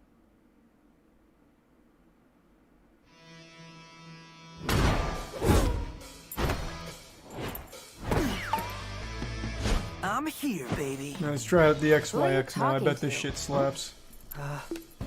Just head to Rekka's office. You can see it up there. Pretty high up. You'll have to head through the main production building, but I'll be your guide. Try to keep a low profile. Come on, 808. Let's have some fun.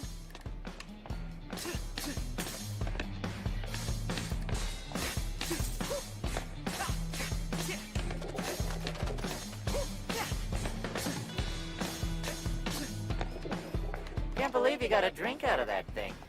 If you hit the machine just right, it won't eat your credits.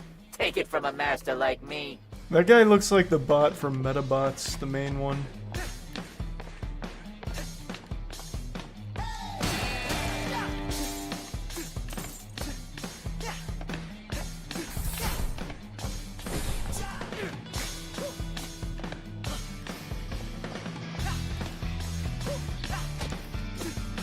Hey, there's Kale! And that's, what's her name? The old Vandalay boss. Roxanne Vandalay? Are you serious, Chai? She built the company from the ground up. Know your history. Jeez, no need to yell. Just give credit where it's due. Yeah, it's on Game Pass. I didn't get it on Game Pass.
What's the timing on this one?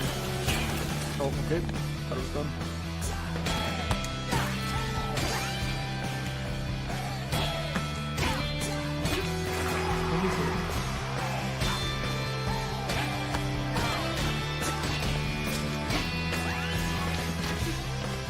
Did I not equip it?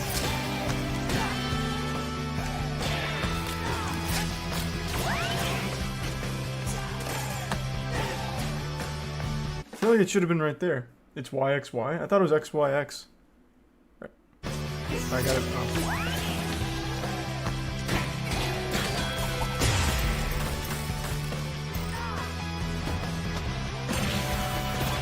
Well, there goes our low profile.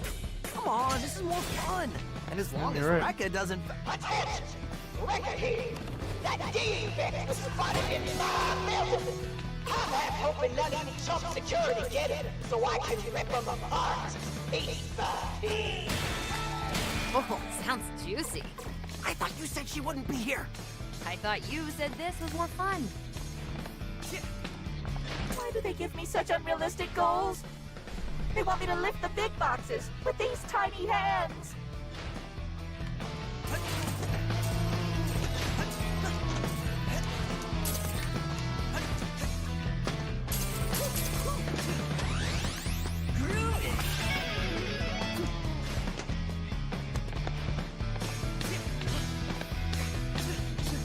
It's just the way I came. It is.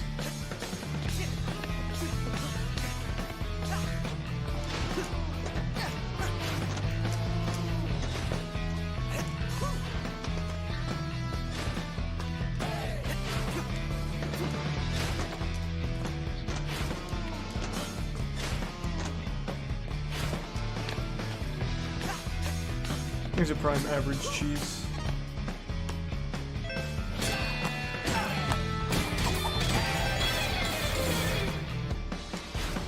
Whoa. A lot going on here. That sounds pretty cool, Gabe.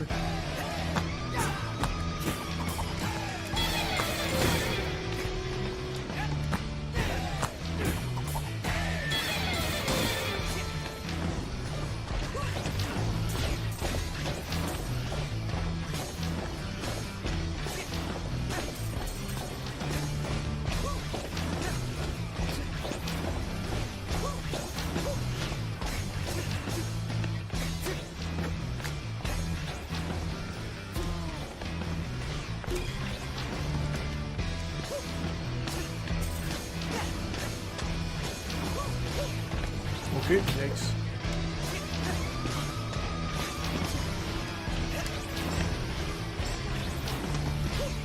Guy, bad news for your pride, but you won't make Here's it. a tier 1 flex. Any ideas? 808 is feeding the info on your arm. It's magnetic, right? You should be able to hook onto that point. Whoa! That was awesome.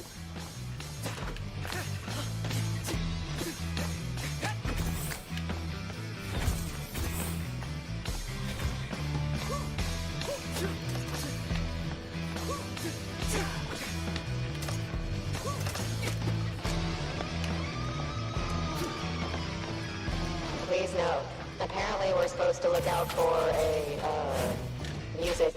Hey, Chai, Okay, use your here we magnet go. on the enemies to close in on them.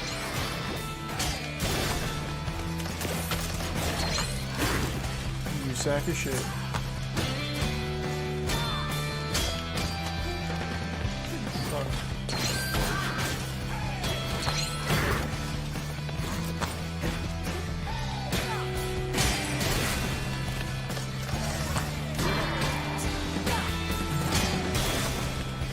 Why am I so off on that?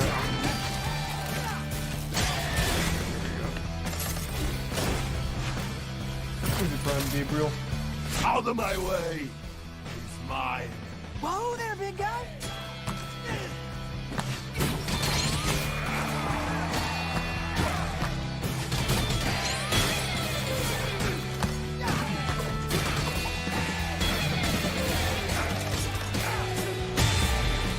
Ooh, fucking outplayed. Sorry, idiots. I need to do more airborne combos, get my shit up a little Find a bit. back route, maybe. Well, He's a prime. looks like a path up through Barky. there. He's not good with rhythm games. What are you talking about? I'm extremely good with rhythm games. I haven't played one in a while, but I'm very good at them. Look at my old DDR shit. Oh, I guess that's different from this.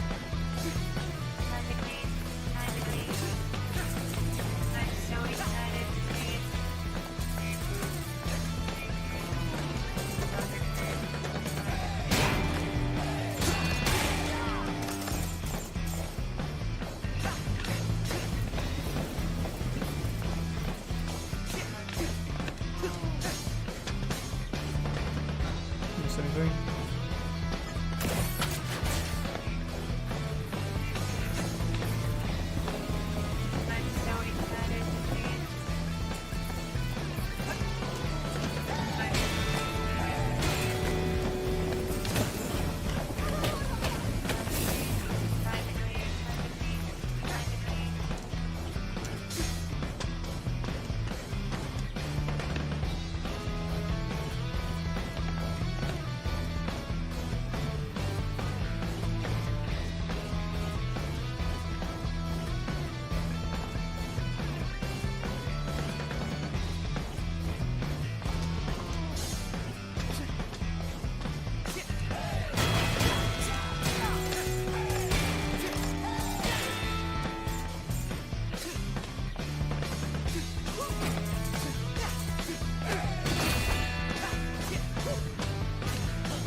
Finding some big loot. Oh, hello there. I can feel a very special attraction between you and I. Yeah. What is it this time? Your magnet. It gets you where you need to go and fast. But it also This is prime- attaches already very said that. easily to Vandalay security robots. Need to get in close to an enemy? Use the magnet. I already knew- Also, why is he if so you late on manage this? to knock an enemy into the air, the magnet will bring you up to them quickly. What an amazing piece of technology. Dude, this arm was made for picking up garbage. That's not what it looks like from here. I missed one in here. You're right. Wow. This is pretty good. Now, this will be cool to hang up in the hideout.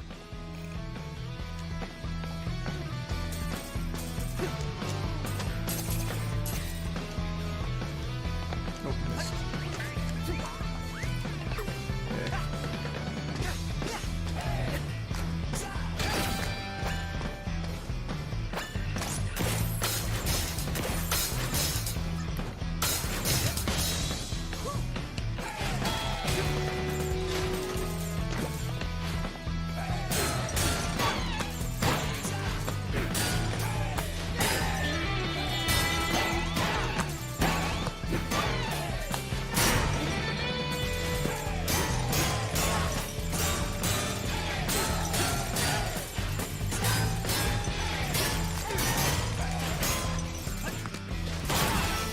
God damn it.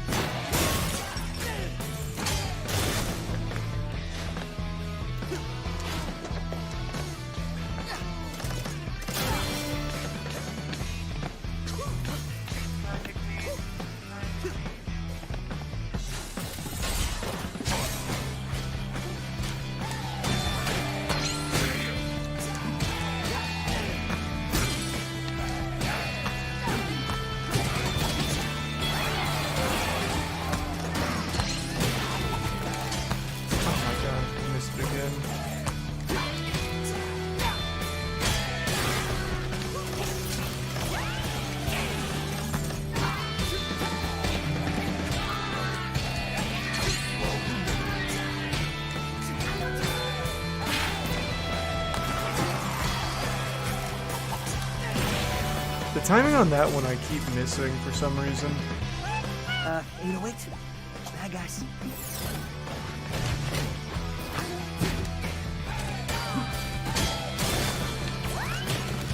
You piece of shit.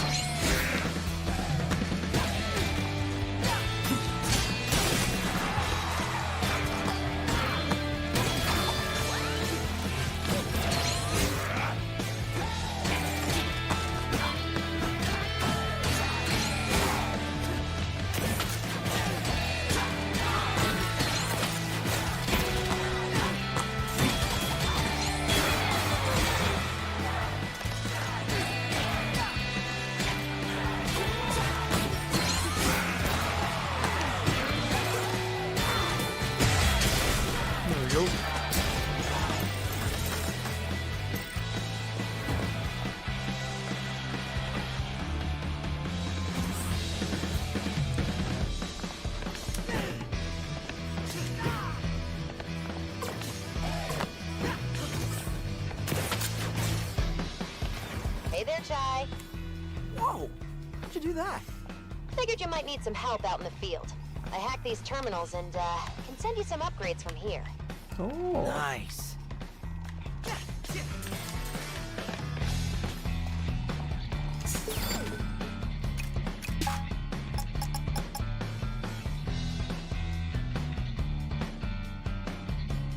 Is that one any good? I mean, it must be for that price.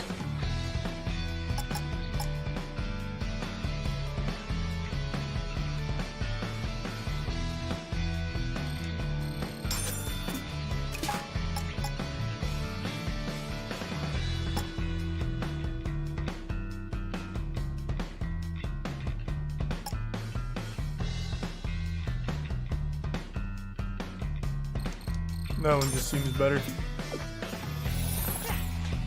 So Peppermint, this Spectrum thingy? What's that about? Spectra. Our informant sent me code implying it's an AI. Apparently hidden in all Vandelay's Project Armstrong robotic parts. And what makes you so worried? My source said that Vandelay never kept a project under wraps like that before. There's red flags all over this. What? You have me running around You didn't equip it. Oh, fuck, you're right. some dark web hunch? I trust my sources. You're sounding even more suspicious than Vandelay. Ugh, Chai, just... You know what? Don't care. I'm out of here after this anyway. What an asshole. Why being so mean to her? She's just trying to help.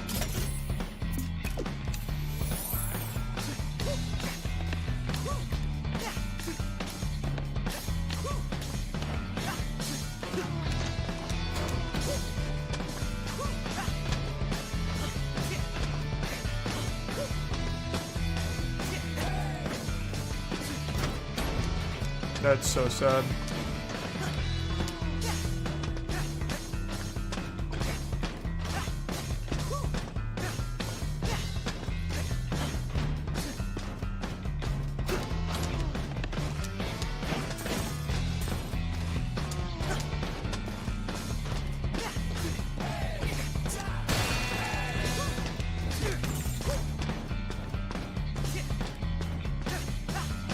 Oh, this looks like fun.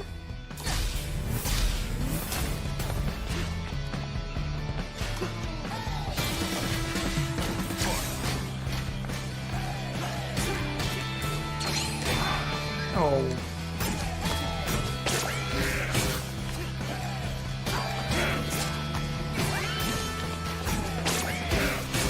Jesus Christ.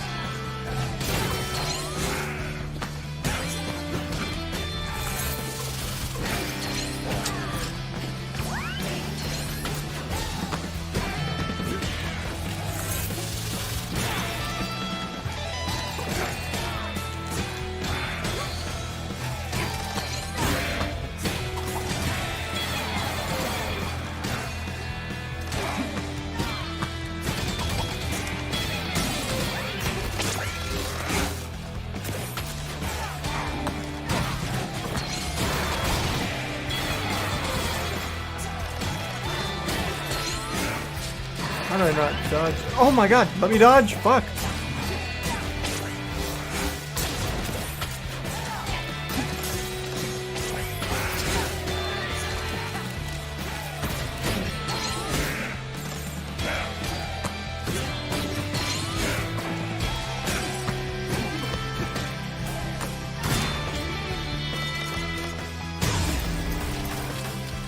Ugh. Nah, I don't need this special attack there. I need to get better at timing my fucking combos. At the risk of stating the obvious, please do not walk under the press machines when in use. I can't believe I even have to say this.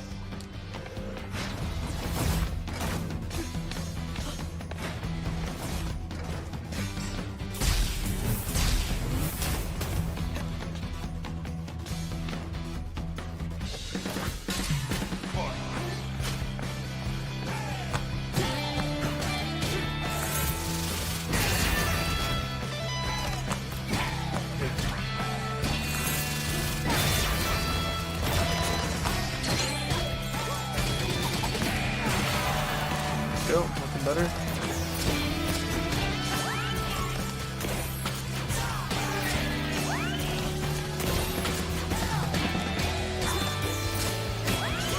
Oh my god, why?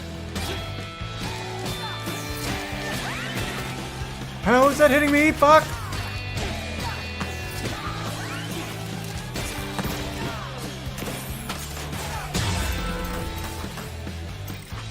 My timing was doing so well up until I started getting fucking shot.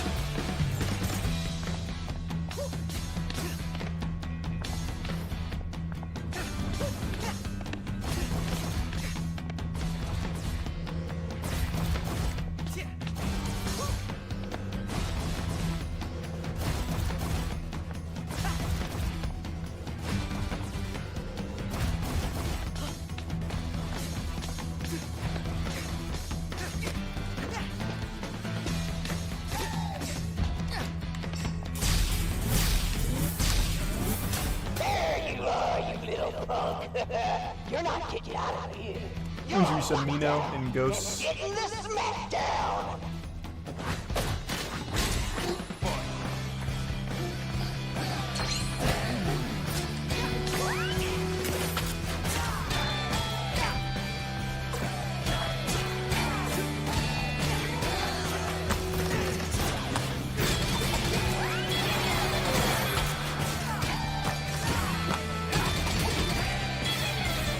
It's all right.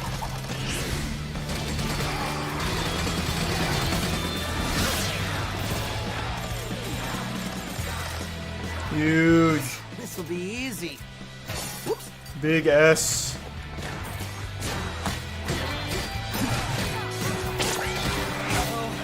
What? It's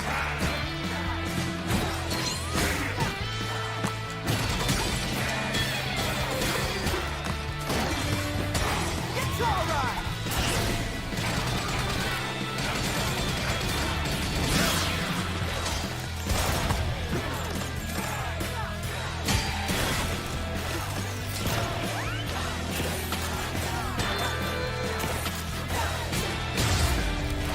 Okay, we take that.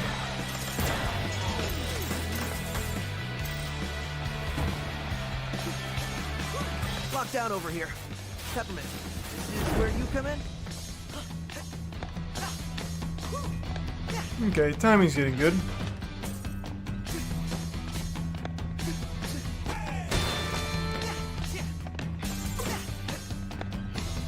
Hold up, Chai. See that door?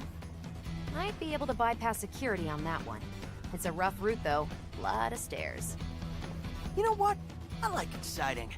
This looks like more fun.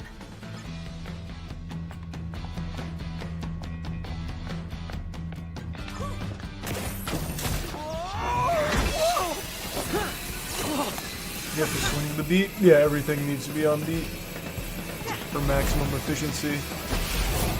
What the fuck is don't even that? know where this rail goes. Chill out. It'll be fine.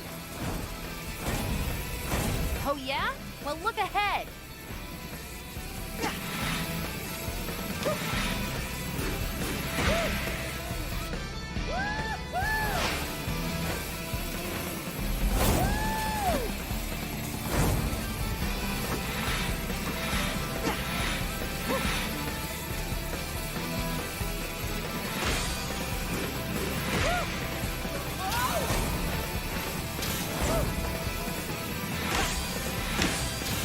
I didn't realize timing mattered here too, but I should have known.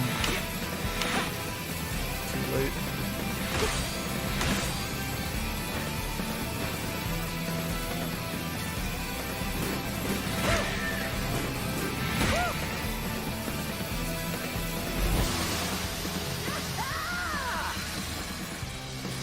Admit it, Peppermint. You wish you were doing this. Actually, no. Also, looks like you've been spotted. That's as far as you go. Huh. Oh, fuck. Tuck and roll, Chai. What?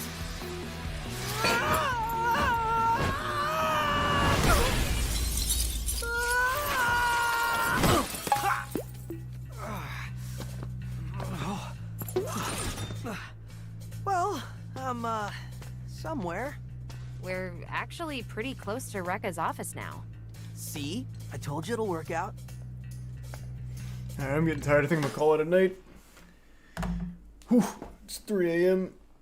Alright, thanks for tuning in. New subs, welcome aboard. A sub means a lot. Thanks for subbing. Enjoy the emotes. I will see you all tomorrow. Have a great rest of your evening, everyone. Have a great... See you tomorrow. Thank you. Good night.